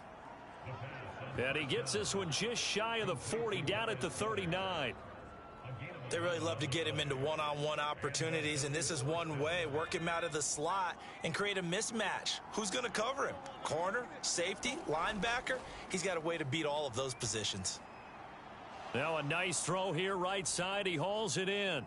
And they're going to have this way down deep in Denver territory. A big play here for Buffalo. We know play callers can be very creative in this game today, but sometimes when they've got receivers with speed like this, they don't need to design incredibly complex calls. Sometimes it's just get the ball in his hands and let him do his thing. In a sense, less can become more, and it was right there. So a big play as it gets him all the way down to the 20 now for 1st and 10. On the give, this is Eckler. And he'll take it down here just shy of the 15 at the 16-yard line. And it's Reuben Foster in on the tackle. Second quarter action, 2 minutes to go on divisional round weekend. 2nd and 5. Looking end zone, but it's incomplete. They come up now 3rd and 5 following the incomplete pass. Back to throw. Looking for Fitzgerald, and it's intercepted. Reuben Foster picks it. And the Broncos are going to take over once again at their own 37-yard line. That pick hurts a little extra because it was 3rd down. You were already in field goal range. You know what he's going to hear all night, all next week? Situational football. Understand what's going on, because you expressed it perfectly. 3 points were in their hip pocket. They had those. Now, those went by the wayside. You cannot make those kind of mistakes. It's what you call a rookie mistake. Good starting position for the Broncos here as they come up 1st and 10 at their own 37. A good start to the drive here as that's caught out on the left side. And he's going to be out of bounds right at midfield. Timing is everything, and they work on this cut all the time. They work on all the timing patterns, and this time it paid off for them. Worked him to the center of the field, cut it to the outside, ball's delivered, gets both feet down for the completion. From midfield, here's Allen. To Gordon, out left. Room here to run. And he is out of bounds inside the 35. We can talk all we want about football being a game of strength and brawn. It's also a game of mismatches, and they're trying to create one there. getting it to their back out of the backfield to make a bigger play. As we often say, get it to him in space, let him use his leg. Yeah, if he can get a matchup against a linebacker or maybe a defensive end dropping out in a zone blitz, he's going to win that battle just about every time. Throwing on first down is Allen. He'll get this one to Patrick. And inside the 20 before he's brought down. Well, so far, little to no resistance by the defense on this drive alone. 3 passes, 3 completions, 3 first downs. They're taking it to him, and it's paying off.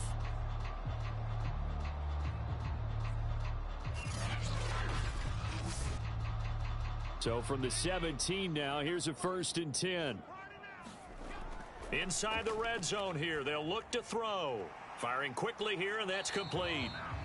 And the Broncos are going to have a 1st and goal as he'll be taken down at the 7-yard line.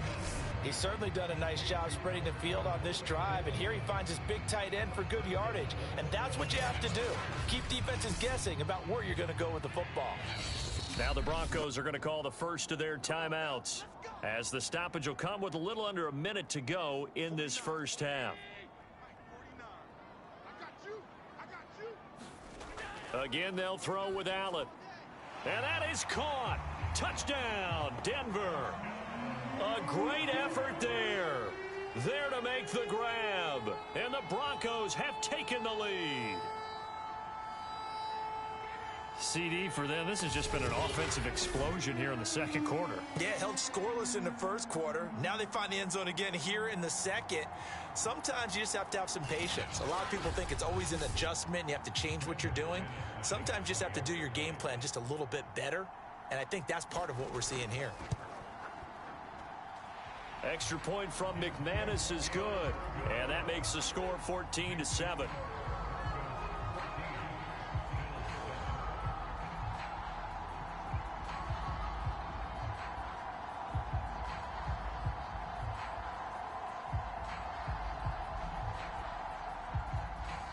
After the touchdown, here's McManus now to kick it away. Mostert now to return. And a good return as he'll be stopped just shy of the 30-yard line. The Bills going to take over now late in this first half. And with them trailing, there is still enough time to try to string a few plays together, maybe get into field goal range.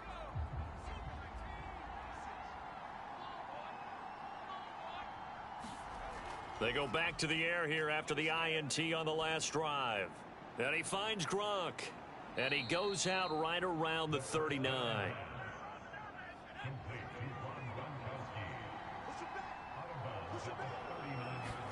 Second and 1.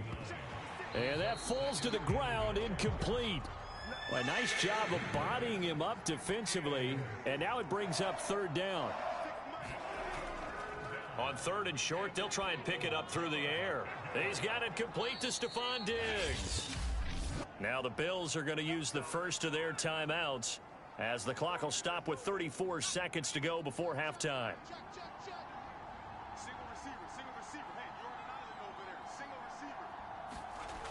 Back to throw again. He's got it complete to Diggs, right side. And he takes this just a few yards shy of the red zone before going out. And this was a nice example of an offensive coordinator scheming his guy open. Just a little underneath route, just trying to free up some space. And it worked awfully well. Got him not just space, but plenty of room to run after the catch to pick up really nice yardage.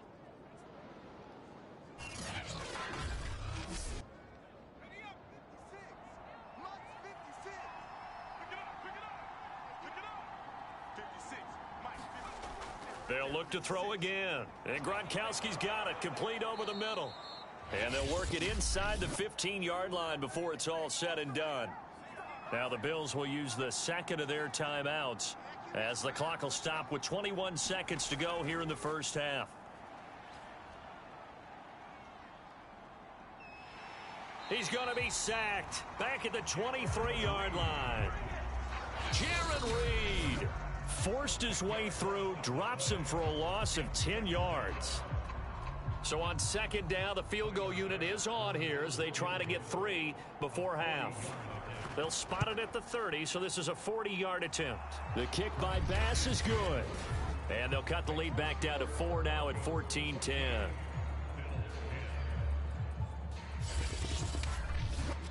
So the margin shrinks there as they get the field goal to draw them a bit closer here in this second quarter.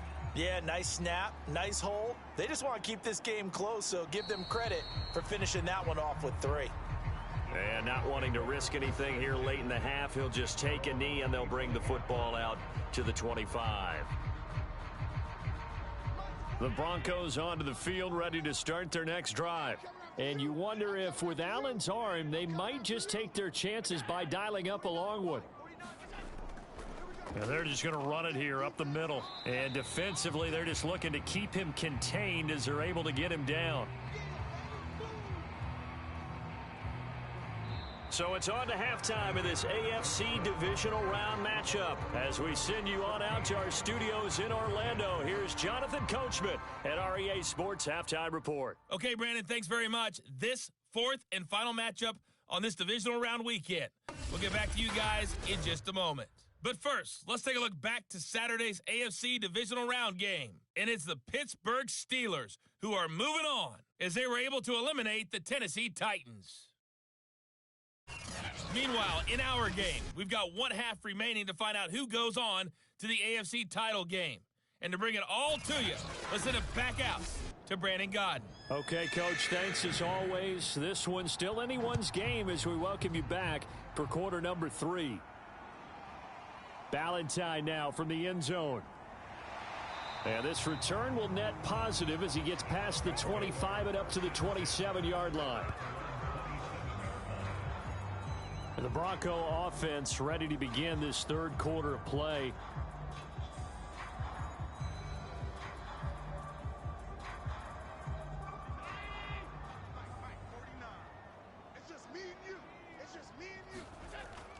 They'll start the third quarter on the ground with Gordon. A short gain here, maybe a yard to the 29. Now Allen off the bootleg. And the Bills are going to get him as he goes down.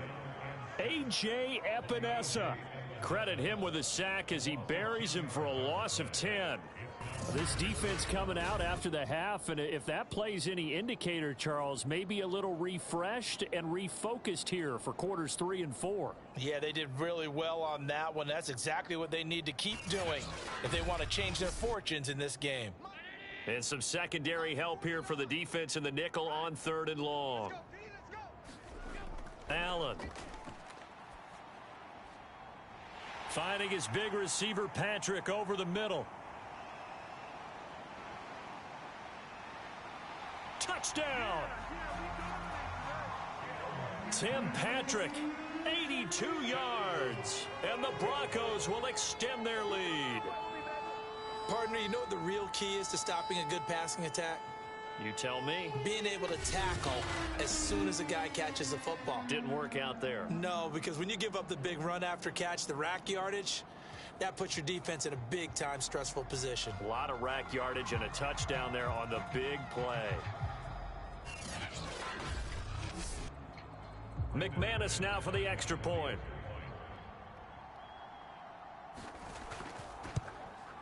It's good, and it's 21-10.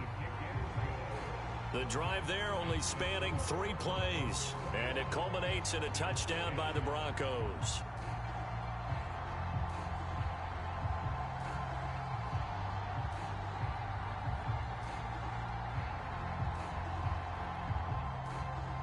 After the touchdown, here's McManus now to kick it away. Mostert now to return. And a good effort on the return there. Gets him across the 30, up to the 33. So here's the Bills offense now. They get ready for their first possession of the second half. They'll look to make some inroads here, trailing 21-10 as they come up on a 1st and 10.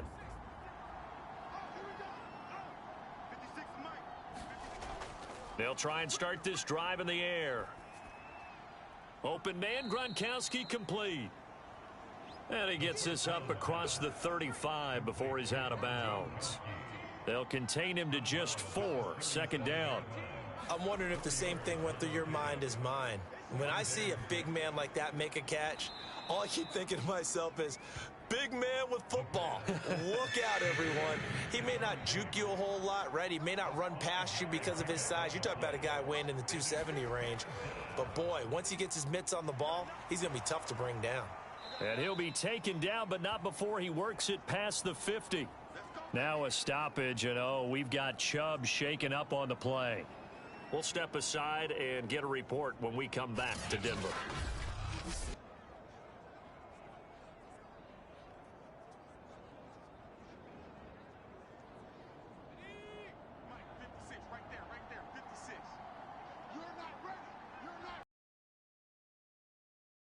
First down. That's complete to Davis. And past the 35, he'll be dropped a yard or two shy of the 30. Had to put that ball in there with a little extra. That required a little extra concentration for him, didn't it? Ball can get on you pretty quick in that manner, and he handled it well and picked up the first down. Line of scrimmage, the 31 now on 1st and 10. A handoff, it's Eckler. And this will leave him a yard short. Nice pickup of 9 yards on first down. Good, strong run against the 3-4 set. And that 3-4, you got to have your guys up front eat up a lot of blocks. The guy playing over the center, the nose, he usually has to take on double teams. But when you're able to successfully move him, you're often able to get some yardage. And that's when linebackers have to clean up and make tackles. And they work this near the 5. He'll be stopped at the 6. It's taken a while for this offense to get going. A little creaky at the start, but they're oiled up now. A nice throw there, and they're really putting together a good drive.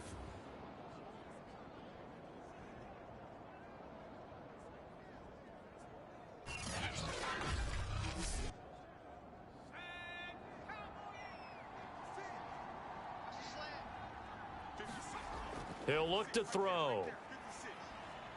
Back of the end zone. Could he get his feet down? No, it's incomplete.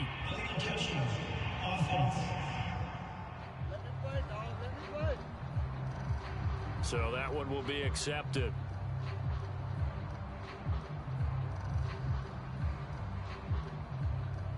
They come up here with another shot from the 6-yard line, and it's 2nd and goal now.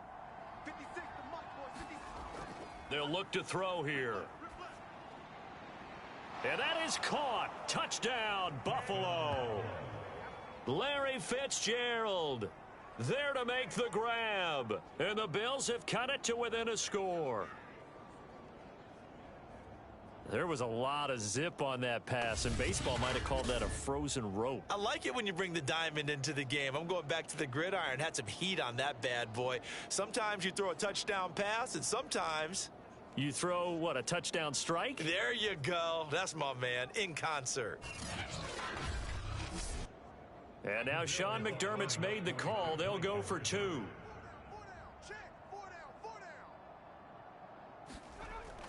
They'll try and run it here.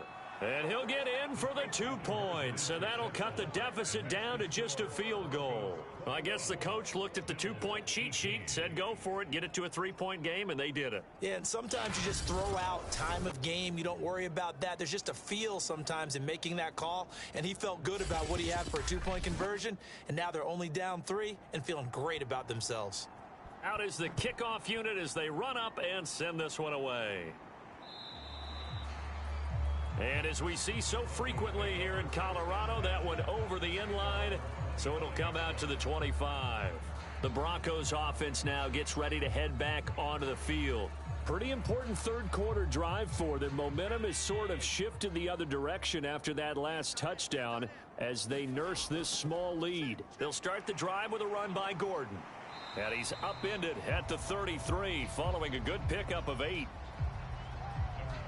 They'd love to just strike back with a touchdown right here, and if it's a long play, so be it. But the main goal get a couple of first downs, run some plays, run some clock, allow their defense to get a chance to catch their breath, settle down, and relax a little bit after they just gave up a score. And that is incomplete. Well, you most certainly don't want to go 3 and out here and give the football right back, because your friend, Old Momentum, he's wondering if he should change sidelines about right now. And if you don't convert here, guess what? He's going to make the trek to the opposite side, and all of a sudden, you've got a battle on your hands. After the incompletion, here now, 3rd and 2. Allen now looks to throw. And he comes back with one complete. And he will have a Broncos first down as they're able to get the 3rd down conversion.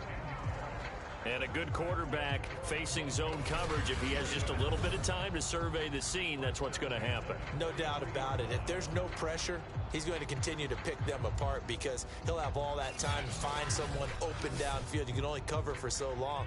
So maybe they want to go to a zone blitz scheme, get a little bit more pressure.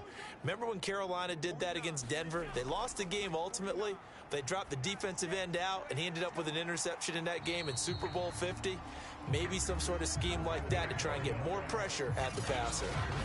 Partner, it's a lot of fun watching the NFL now, isn't it? Because when the big fella runs routes, it used to be when we were kids, he'd run about 3 different routes, and that was it. Now he can run anything and catch the balls we just saw there. On first down, Gordon. And they'll be inside the 35 now at the 34-yard line. 1 quarter remains for the right to advance to the AFC title game. We'll return with more after this. This is the NFL, and it's on EA Sports. An ideal spot here to get a first down and try to run some more clock, and this is 2nd and less than a yard. This is Gordon as they go to him again. Bust through the tackle and brought down, but not before they're inside the 25. 57 yards on the ground for him so far. I think we're seeing the effect that runs like that are starting to have on this game.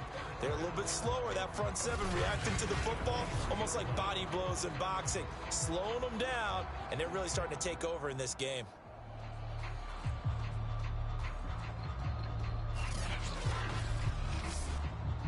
So following the run by Gordon, here's 1st and 10.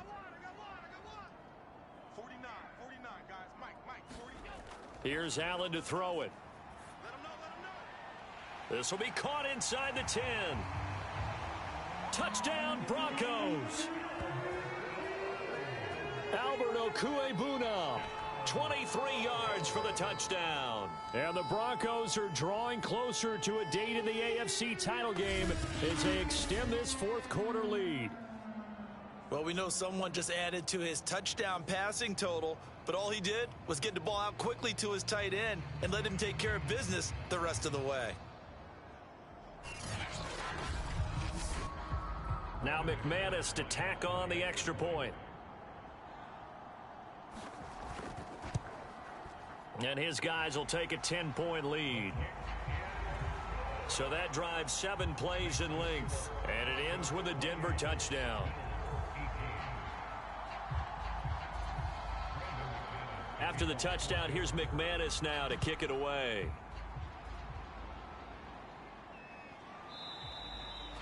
And this will not be returned. It'll come out to the 25. Here's the Buffalo offense now as they get set to take over here.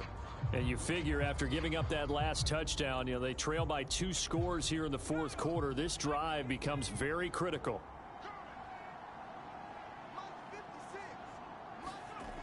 They'll come out throwing here to start the drive.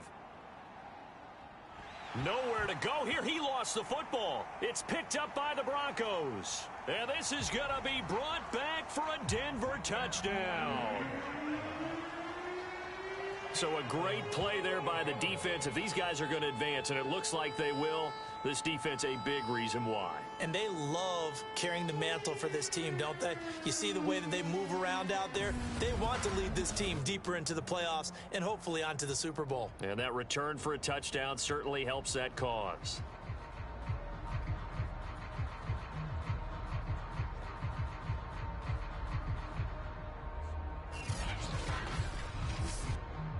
Now McManus for the extra point.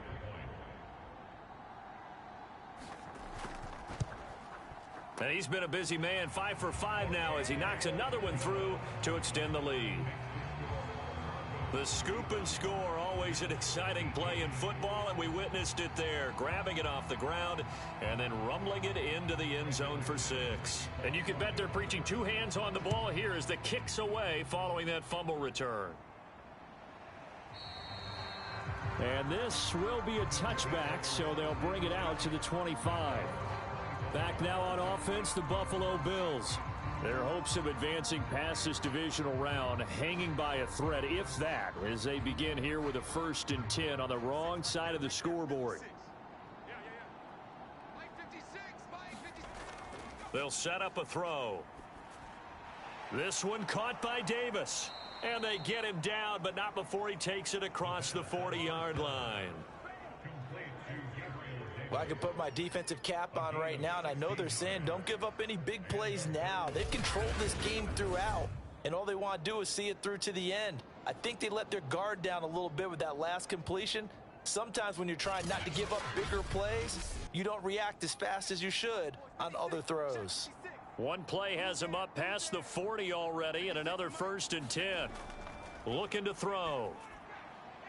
It's complete. He dials up Davis once more.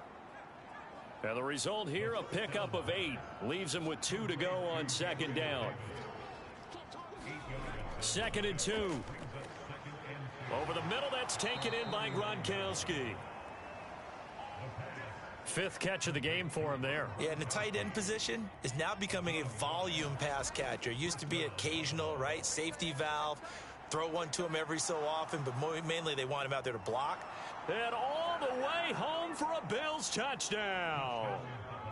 Rob Gronkowski, 46 yards. And the Bills have got it back to a 2-score game here in the 4th.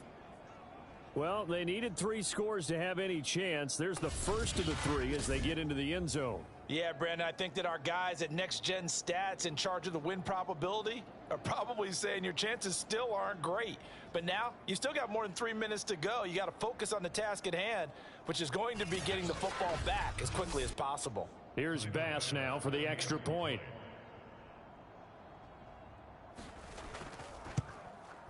And the lead is trimmed down to 10. The drive summary, 4 plays, 75 yards. And it ends in a Buffalo touchdown.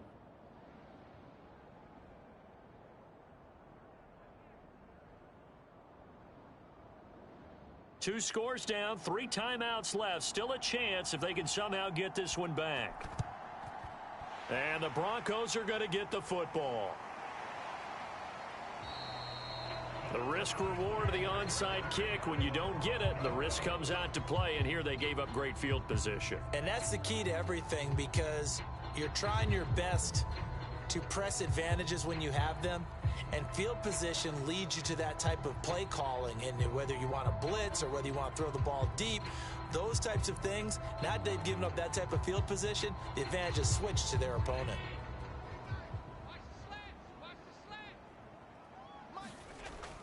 Now a 10th carry for Melvin Gordon. This will be stopped about 2 yards shy of the marker. 8-yard gain, 2nd and 2. Now after the running play, we've got a man down on the field. We'll step aside and get a report when we come back to Denver.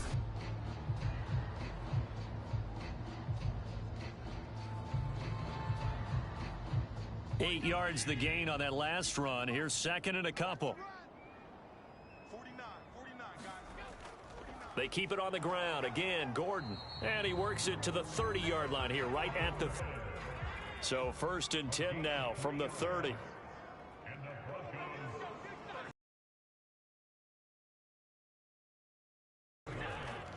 They'll try and run some clock here as they keep it on the ground. And he's got about 5 yards as he's taken down right at the 25.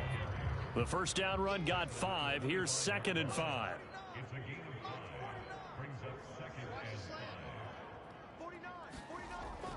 Now they run from the gun with Gordon. And down inside the 15, shy of the 10. Down under 2 minutes to go in this football game.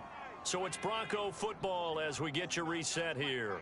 And the scoreboard on their side, they're just looking to melt away these final couple of minutes and put this one in the left-hand column. And they'll get him down after a pickup of 8, 2nd and 2. And now we're going to get a timeout defensively.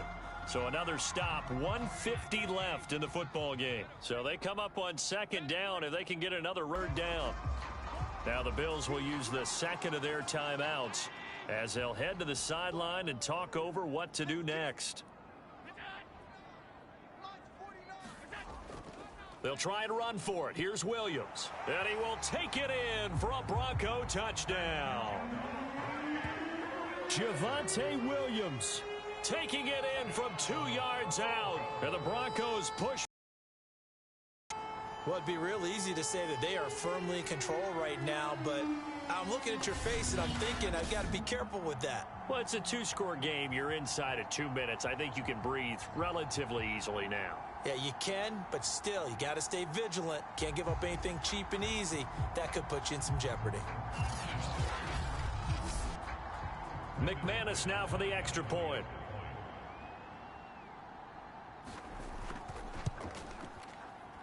And that'll make this a 3-score game as the lead moves to 17. So this drive spans 7 plays. And it was capped off by a Javonte Williams touchdown. After the touchdown, here's McManus now to kick it away.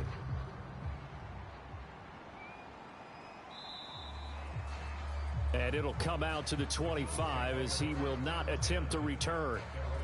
Now the Bills offense gets ready to head back onto the field. They knew this would be tough on the road divisional round, and that has certainly been the case with the deficit they face in this 4th quarter.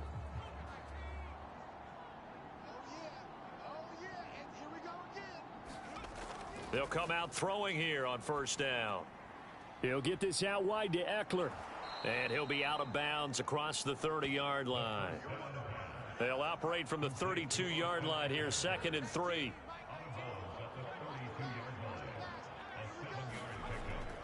They'll drop to throw. He'll drop this one off to Eckler. Now they got to get to the line quickly. They'll look to throw here on 1st down. He's got the hook up with Diggs. And all the way home for a Bills touchdown. Stephon Diggs, 60 yards. And the Bills get a bit closer. And that touchdown puts us in a position to have a discussion, doesn't it? Now it'll be a 2-score game after the conversion. Yeah, I mean, there's no doubt with a 2-score game they're going to have to onside kick it. We'll just see if they've got a miracle up their sleeve. And you wonder what onside kicks they're going to use and in what sequence if they hope to have a chance to win this game.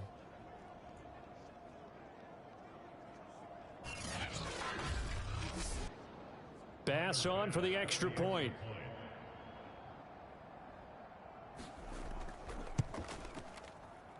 And the lead is trimmed down to 10. So a 75-yard scoring drive on just 3 plays. And it culminates in a Bills touchdown. So 2 scores down. Time definitely not an ally, but here comes the onside kick. And the Broncos are going to get the football. They knew they needed a miracle. They had to have that onside kick. They didn't get it. Well, as we knew, even before they put the toe to the leather on that one, their chances of getting that done, slim and none. And I do believe we saw Slim just leave the door, didn't we? We did indeed. I think we're down to none. Denver's offense ready to go again. And this one all over but the shouting, you might say. Now, there's 1 timeout remaining defensively, but probably no real need to use it here. Yeah, the only time they would use it, strictly for pride. The win for the Broncos seemingly assured. They go down to a knee. The Bills are going to go ahead and use their final timeout as they'll talk things over prior to this upcoming 2nd down play. And they take a knee. So time to start going in the other direction as they come up now 3rd and long.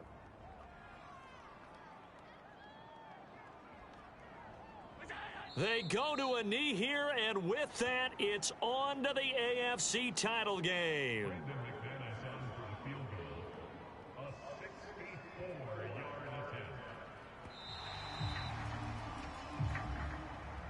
And they have secured a spot in the conference championship, and now you can start to smell it at this point in the season, can't you? You really can, because the focus has been one game at a time, not looking ahead. But when you get to the conference championship game and you know you're there, the Super Bowl does loom in the future.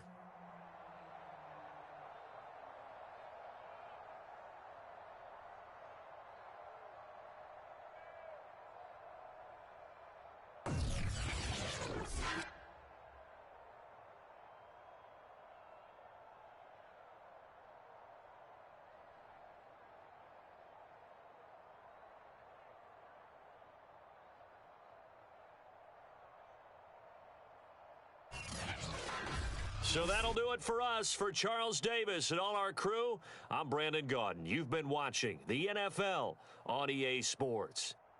The Broncos are winners as we say so long from Denver.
Tonight, from State Farm Stadium in Glendale, Arizona,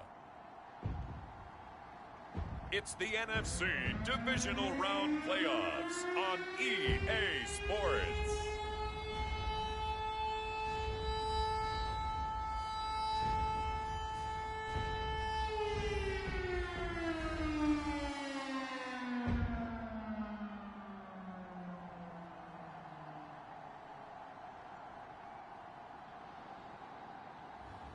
It's the Arizona Cardinals taking on the Detroit Lions. EA Sports coverage of the NFL playoffs brings us to the desert Southwest, Glendale, Arizona, and State Farm Stadium. Ahead, we'll decide the second entrant to next week's NFC title game, as we've got a great one in store between the Detroit Lions and the Arizona Cardinals.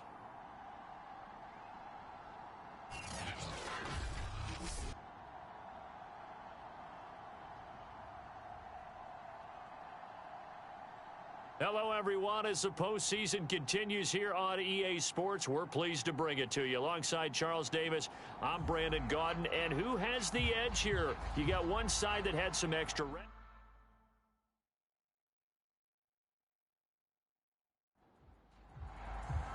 Who will punch the fourth and final ticket to the conference championship round? We'll know soon enough as we are underway here on a January afternoon. And up to about the 26-yard line, just across the 25. So here are the Lions now coming out for their opening drive. And trotting out there, their tall quarterback standing at 6'5". And it wasn't really his best performance of the year in the wild card round last week. He just had the one touchdown pass, but he got the job done and his team advanced.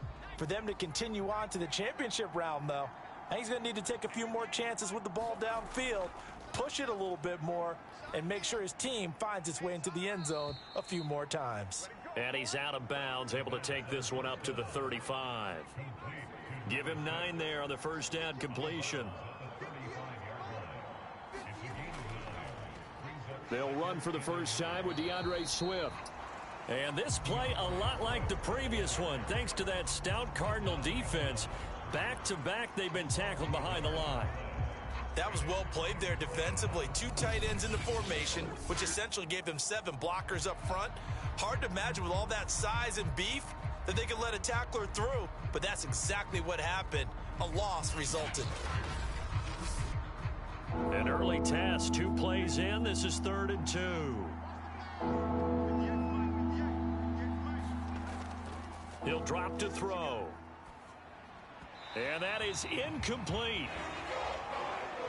So the defense able to get off the field here on 3rd down. And it's one of the goals of the game. They've got to be effective on passing downs. It's one of the few things defenses chart. How did we do on 3rd down? That's a nice start for them in this one. It's a return of 5 following a punt of 42 yards. And the Cards will take over 1st and 10. So out comes this offense to take over for the first time.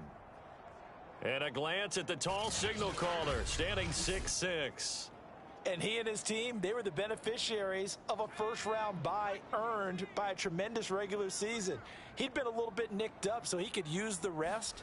And I'm sure his teammates felt the exact same way. But now it'll be interesting to watch their first few drives in this one. Because sometimes getting the rest is great, but sometimes you accumulate a little bit of rust as well. Maybe they come out flat, and they can't afford that in the postseason. Now he dumps this off over the middle, and they get him down, but not before he takes it across the 40-yard line.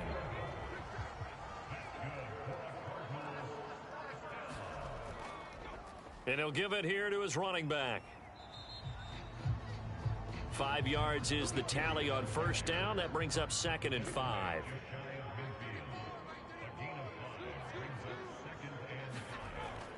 Now back to throw. That's caught by his big tight end, Mike Gesicki. And he is tackled inside the 40, not quite to the 35. So the ball moves into Lion territory now. Here's 1st and 10 at the 37-yard line. And he'll slice his way down to the 30 with a pickup of 7.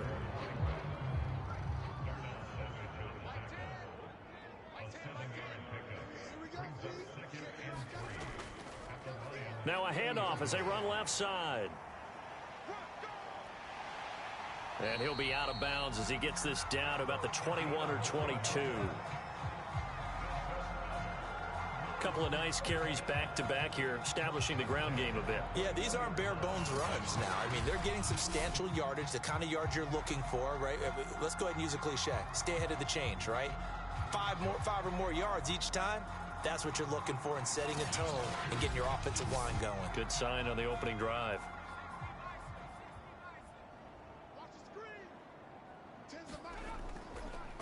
Here's the first carry of the game for Zach Moss. 5 yards on the carry. Good pickup on first down. All right, Brand, I know we're in the early going here, but those kind of runs, they're going to open up a world of opportunities for this offense going forward.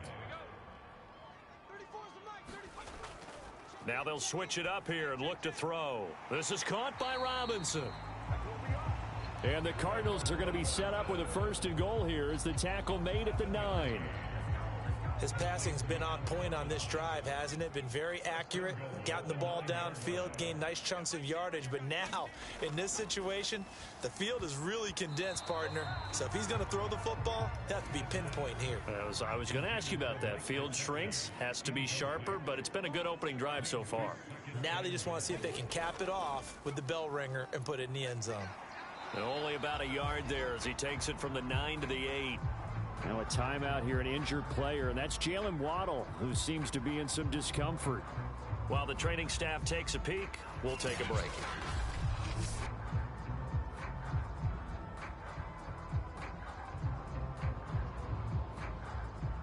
This has been a long drive. You got to figure a field goal would be a letdown. Can they convert now on 3rd and goal? He'll look to throw. And that is caught. Touchdown, Cardinals. Allen Robinson there to make the grab. And the Cardinals are on the board first here in this division round matchup. Well, these guys have won 3 straight ball games and another good start to this one out to the 6-0 lead. And I've talked with so many different coaches, as have you along the way, and they always talk about winning streaks and the mood of a team and how much easier it is to actually prepare during that time. Guys are sharp, guys are focused, everyone's feeling good, and we're seeing it early in this one. Extra point by McPherson, up and good. And it's now a 7-0 game. A pretty long drive that time. 11 plays all told. And the Cardinals cap it with a touchdown.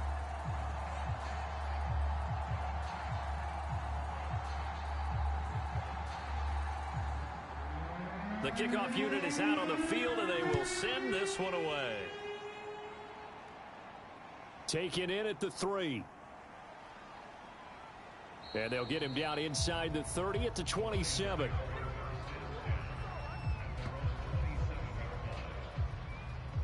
Back onto the field come the Lions for their 2nd overall drive. They trail here early in this division round game as they seek a spot in the NFC title bout.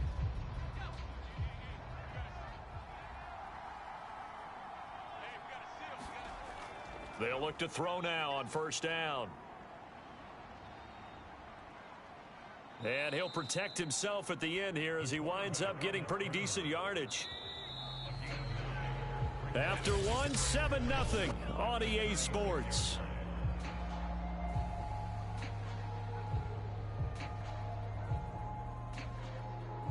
Here's 2nd and a yard.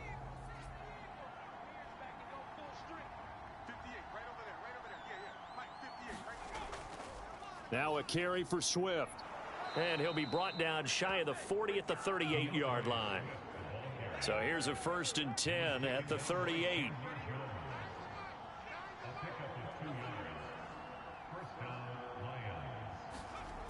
They'll set up to throw.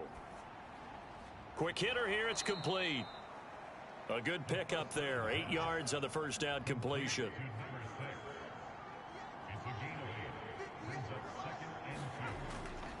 On 2nd down, Swift. He gets it forward for 4, maybe 5, but the flags fly. And this one could be coming back.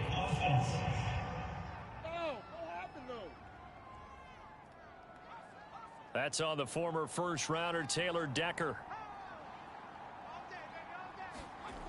They'll look to throw. Throwing over the middle, but it's incomplete. So the failure to connect on 2nd down, that leaves them staring up here at a 3rd and 8. Back to throw here. He'll drop this down to Williams. And he gets this only to the 41. Not near enough for the 1st. Now I think we're going to get a timeout here. Yes, a timeout here as it looks like we've got a Lion that's shaken up. While the training staff works on him, we'll step aside and be right back. Here comes the Lions punter now as he'll kick it away for the 2nd time.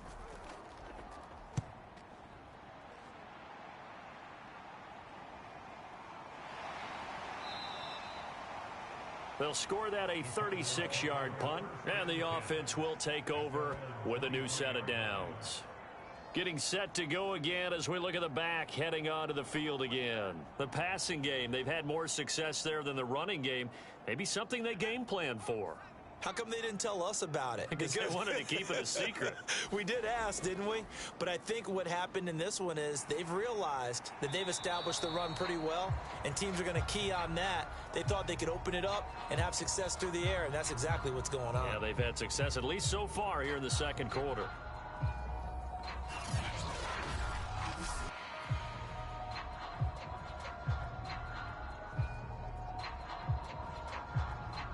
A loss of a yard there to start out. That leads to a 2nd and 11. Now a handoff looking right. And he'll take this one up close to the 25-yard line.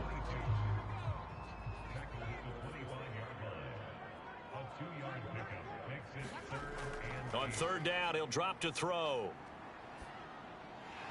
Got a man, and he hits him in stride. And he is going to have a Cardinals first down as they're able to get the third down conversion. So Charles, you look at this offense, they're the #1 seed, a Super Bowl favorite, but it's hard to avoid the topic that this is a rookie quarterback under center making his first ever postseason appearance. Any concern level there? Well, I would think that we'd all have some concern because, you know, a rookie quarterback, that's just not normal, right? But I think I'd be a lot more concerned if they were the 6 or 7 seed and had to go on the road and play in a hostile environment. What if it was cold outside? But here you've got a guy who's been solid all year, led them to all those wins, a #1 seed. I think they have unquestioned belief in him. They also feel like they have a responsibility to help carry him along as well.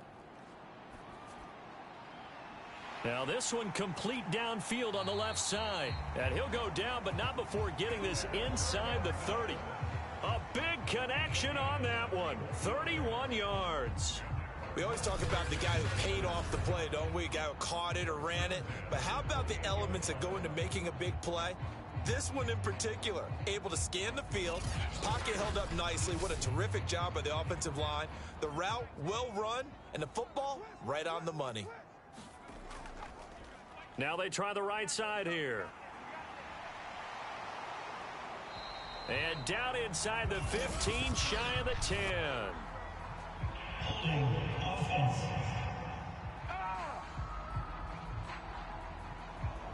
They don't need to run another play here before the 2-minute warning. Let's see if they do it anyway. On the handoff, running left, Moss. And he'll be out of bounds, able to get it down to the 25 there. He wipes out the penalty yardage with a good run to get it back to 2nd and 7. That's a strong pickup right there on first down. And as this drive goes on, we're seeing an offensive line and running game imposing its will. Second quarter action, 2 minutes to go on divisional round weekend. We remind you, as we've done all year, that coming up at halftime, we will visit with Jonathan Coachman standing by in Orlando. He'll let you know what's going on here on a very eventful divisional round weekend. Here's play number 7 on the drive. This is 3rd and 7. Back to throw. And he will not be able to hang on through the contact. It's incomplete. The coverage strong, and now it's 4th down. McPherson's kick is good. And the lead moves to 10-zip.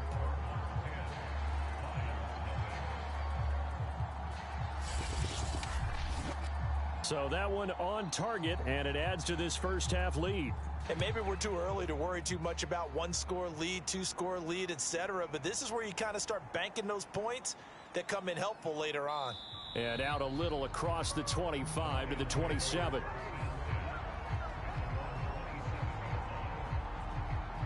Here's the Detroit offense now as they head back out onto the field.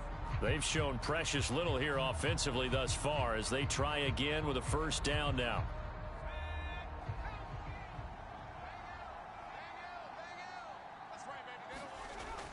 They're going to look to throw. And that throw behind his man. He missed him. Incomplete. After the incomplete pass, here now is 2nd and 10.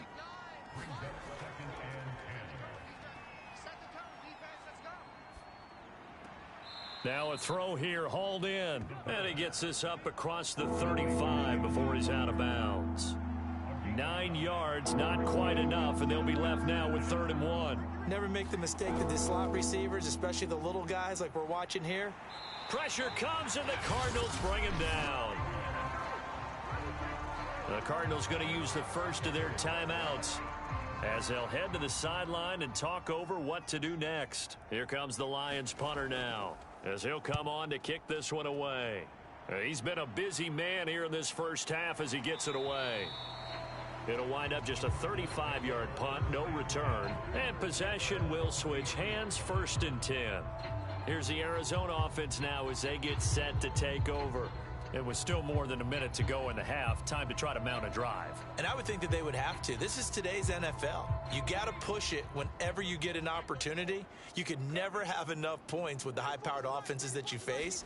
And analytics will tell you, try and score when given the opportunity. And they finally get to him as he's taken down. Preston Smith. Give him the credit for the sack and a loss of 14 yards. Boy, that's tough, Charles. First play of the drive, you're hoping to stay ahead of schedule. You take that huge sack, and now you're facing second and a mile. And the entire time, you're probably thinking the same thing I was. Either get rid of the ball, safely, of course, or go down. The yardage he gave up on that play, that's going to be tough for them to make up. So after the sack, a scenario you certainly don't work on too often. 2nd and 24.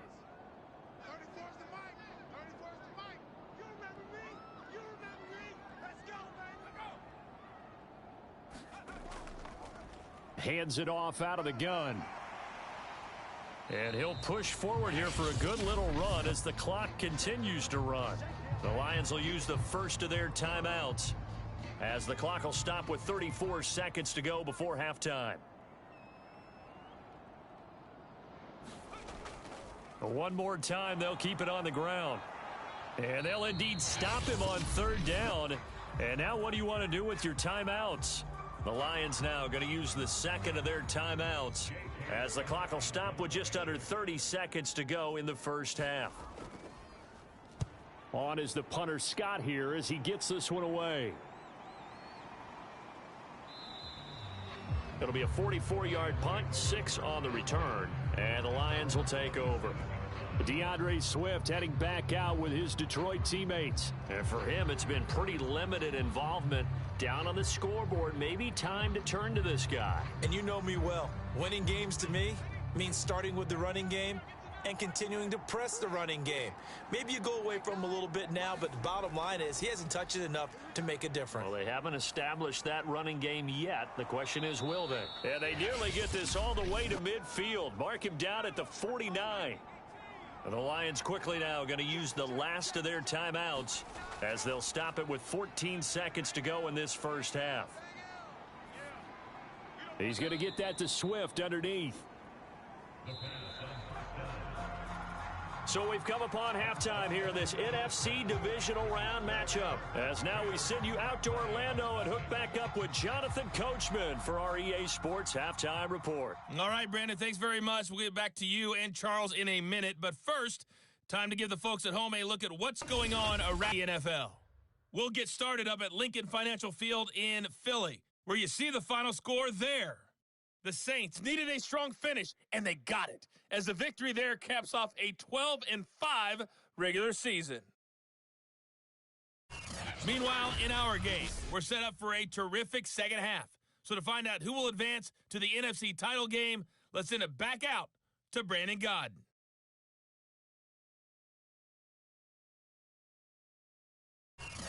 All right, Coach, thank you, and we welcome everyone back for quarter number 3.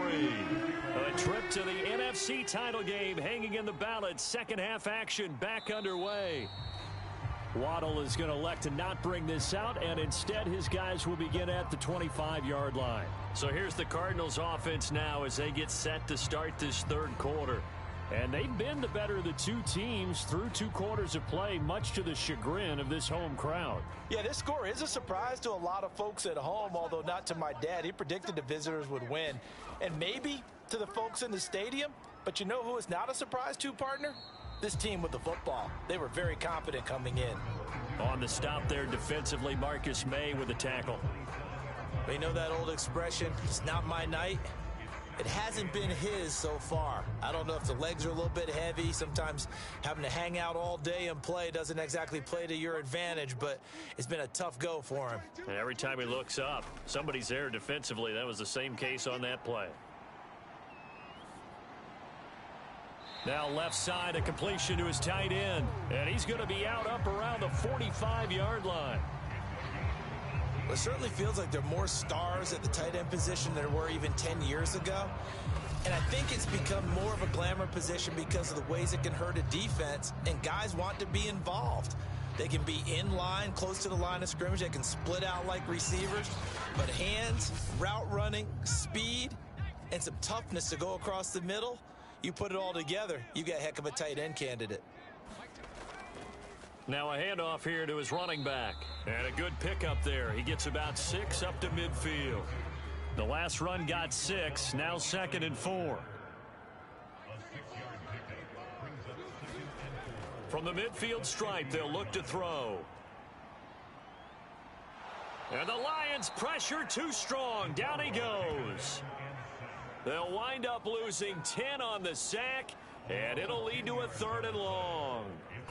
Well, many times when you talk about mobile quarterbacks, you get the sense that they feel like they can get out of any bad situation. They keep moving around and trying to emulate guys like the Scrambler or the Dodger.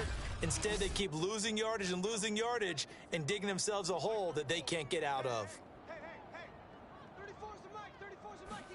Now on 3rd and long, they'll look to throw. And that will be incomplete. Has to be a little bit of frustration there. Back-to-back incompletions. Receivers blanketed on both attempts, this time on 3rd down. And on 4th down, on is the punt team sending this one away. They call that a punt of 38 yards officially. And out will come the offense as they take over. So we get a look at the Lions offense as they get ready for their first possession of the second half. And their defense did its job by forcing the punt to start things out. And now, Charles, can the offense get in gear? I think, partner, you can sense them saying, okay, the first half was theirs, but now let's get the momentum back on our side. We forced a punt.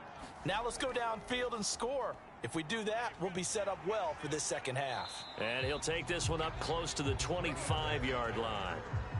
Still 9 remaining on 2nd down. Now a pass dumped off to his running back. And this one goes nowhere. Losing yardage back at the 22. They wind up losing a couple there, so they go behind the original line of scrimmage, and now 3rd and 11 coming up. Well, so much for bluffing the defensive line into thinking that they were going to be able to get to the quarterback. Instead, they sniffed out the screen pass and made a really nice play for lost yardage.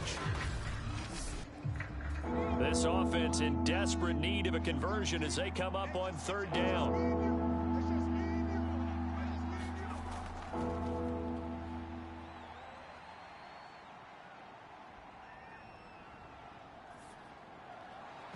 And the throw there going to be incomplete.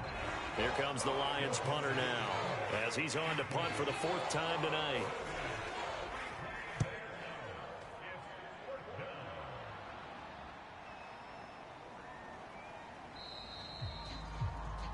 We'll call that a 43-yard punt, 2 on the return.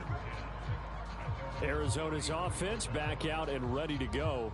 This crew had to punt last time they had the ball, but when you've got a lead like this, you content to play the field position game? You are to an extent, especially if you like your defense, because you have the lead, you've been controlling the game. But why put them in a tougher spot? You want to get out there and get something done on offense and maybe take command of this game yourself. And he went nowhere. Well, he went backwards, back to the 33. He'll lose a yard there, and it's 2nd and 11. That's a nice job there, foiling what all offenses try to do, which is control the defensive end in the running game. They want to get to the outside, and if he keeps himself free, stays on his feet, he can make a play just as he did there.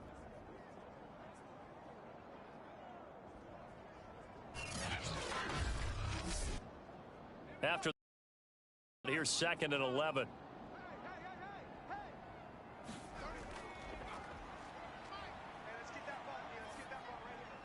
Now the pass, and it's into the arms of Hopkins. The reception good for 7. It's 3rd down. He decided to run a hitch route. It really helps to have a guy who can turn it loose. And, boy, he rifled one in there on that one. Not much run after catch, but it worked really well. And the Lions going with an extra DB here on 3rd down.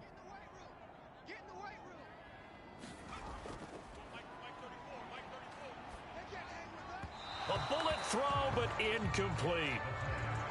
Well, the other day they told us when we've got 3rd and 5 or less, we have to be able to convert. And I guess every team would say that, Charles, but an opportunity missed there. What they were trying to tell us is they believe it's a matchup game at that point. And they liked some matchups that they had, thought they could exploit them, unable to do so on that play. Here's J.K. Scott now as he's on to punt for Arizona.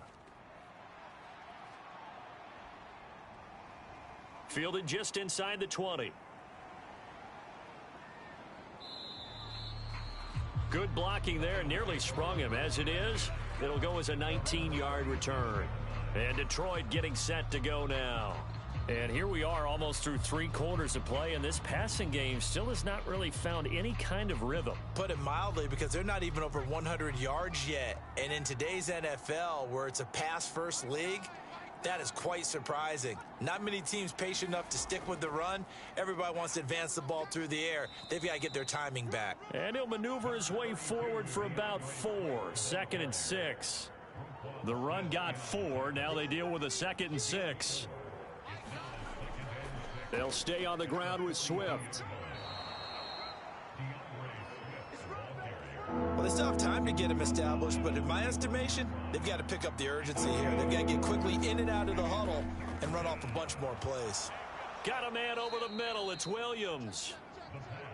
And he is going to have a Lions first down by a couple of yards as they're able to get 4 there on 3rd and 2.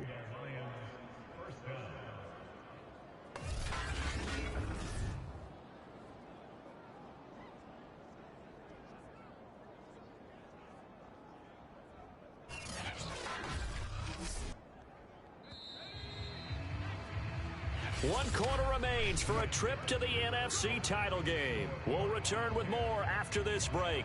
You're watching the NFL on EA Sports.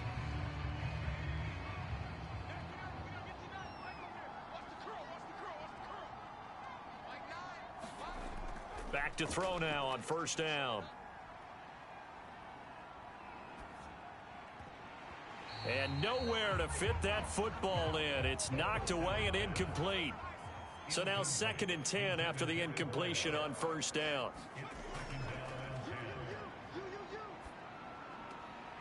This pass finds its way to Williams. And he'll go down inside the 45 before going out of bounds. That'll leave him with a 3rd and 2 coming up. They got 8 yards there. A first carry now for the BYU man. It's Jamal Williams. And down he goes, but the stiff arm utilized effectively there. And it helps him move the sticks. Brandon, unfortunately, I've been here before. They've had 2 opportunities to stop them, so this is demoralizing. They haven't gotten it done. Now you're calling all your blitzes, all your attack defenses, but you're not worried about playing your normal position. You're going to take chances now. Well, you said it. 2 third down opportunities to get off the field. Couldn't do it, and the clock continues to roll.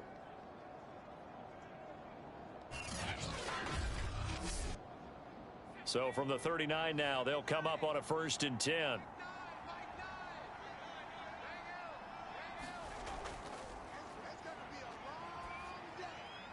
Here's a throw over the middle. It's taken in by his tight end. Oh, Watt shaken up. J.J. still down here following that last play. We'll check on his status when we get back.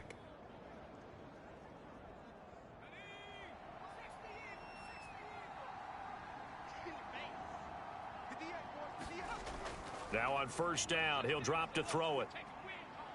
Forced out to his left. And they will eventually get him down, but he's inside the 5 all the way to the 3.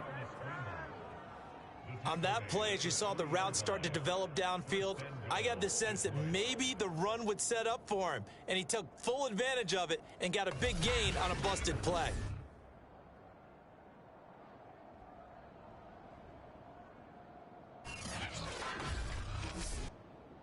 First and goal, and they got to be thinking a chance to get right back into this football game. Williams. And he's going to get this back to the 3-yard line and no further.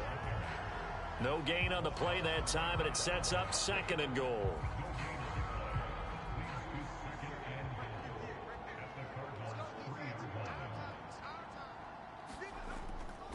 Swift. Oh, he's going absolutely nowhere as he is hit behind the line. This will be a loss of 3, and now a much tougher third down looming. And now 3rd and goal coming up, the loss on 2nd down. That just means this crowd's going to get even louder, and they'll get a little bit of extra help from the defenders as they exhort them to join them in the effort. A big one coming in this divisional round playoff, 3rd and goal. Now a shotgun snap as they'll look to throw. And that is caught. Touchdown, Detroit. Mike Williams there to make the grab. And the Lions have made it a one-score game again here in the 4th. Well, time to let those folks know who are tuning in looking for the late local news. We may be a moment because we've got a game again. And partner, except for those on the West Coast where it'll be seen in its regular time, right? That's the way it works, doesn't it? But how about that? Big time drive right there. If they're going to have any chance, they needed a touchdown there, and they went right down the field and worked their way into the end zone.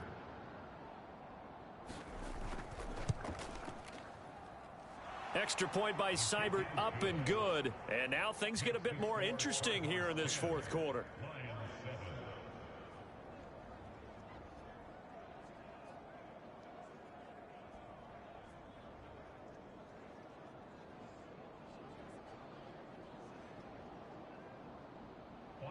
Following the touchdown, here's Seibert now to kick it off.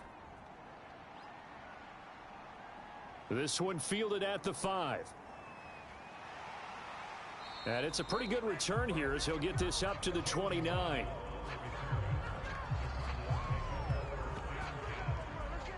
The football back in the hands of the Arizona Cardinals. They've been asleep for a little while on this side of the football, Charles, and the score is just a one-score game now. Haven't had any points this half. What gives? Let's go old school here. All right, let's get back to the basics. Get back to running the football, high percentage throws. Find the guys that eat pressure and make plays for you and make sure they touch it. And he gets this one just shy of the 40. They'll mark him down at the 39.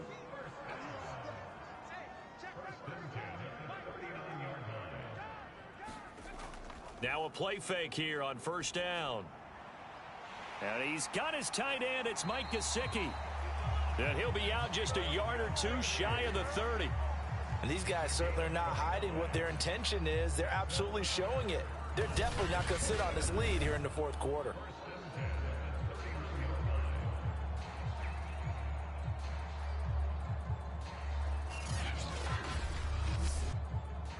Not totally home free yet, but it's looking good as they come up 1st and 10.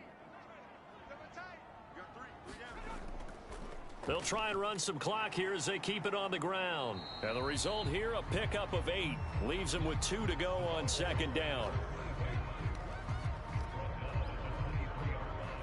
3 points separating these two sides with 2 minutes left to go in the 4th.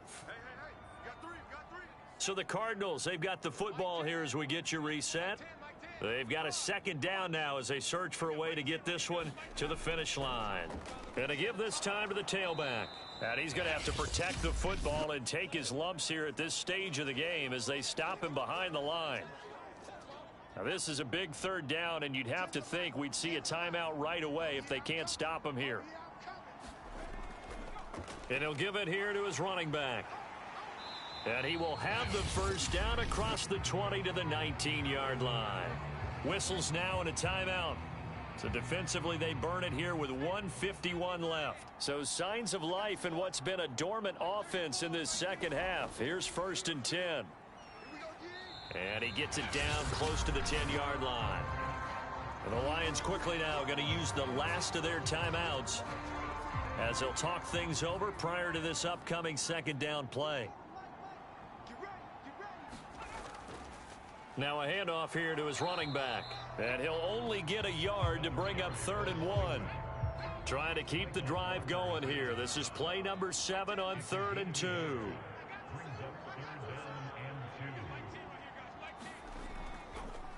Now a handoff looking right. And he won't be close to a 1st down as he runs into a wall right around the line of scrimmage. No gain on the play there, and it'll bring up 4th down.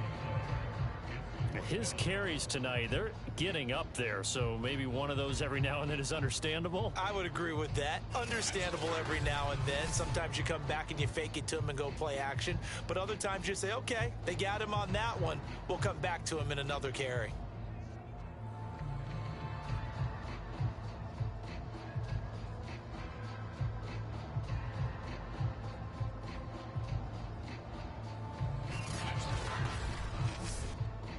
Cliff Kingsbury, part of that new breed of head coaches, and his guys are going to go for it.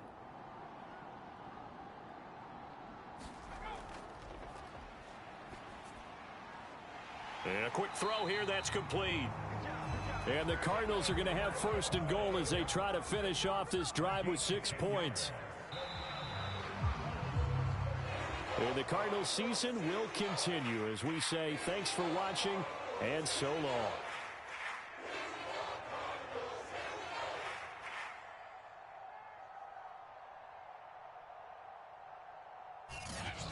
So that's a wrap for Charles Davis. I'm Brandon Gaudin. And this has been a presentation of the NFL on EA Sports. For more, check us out at easports.com. It's a win for the Cardinals as we say so long from Glendale.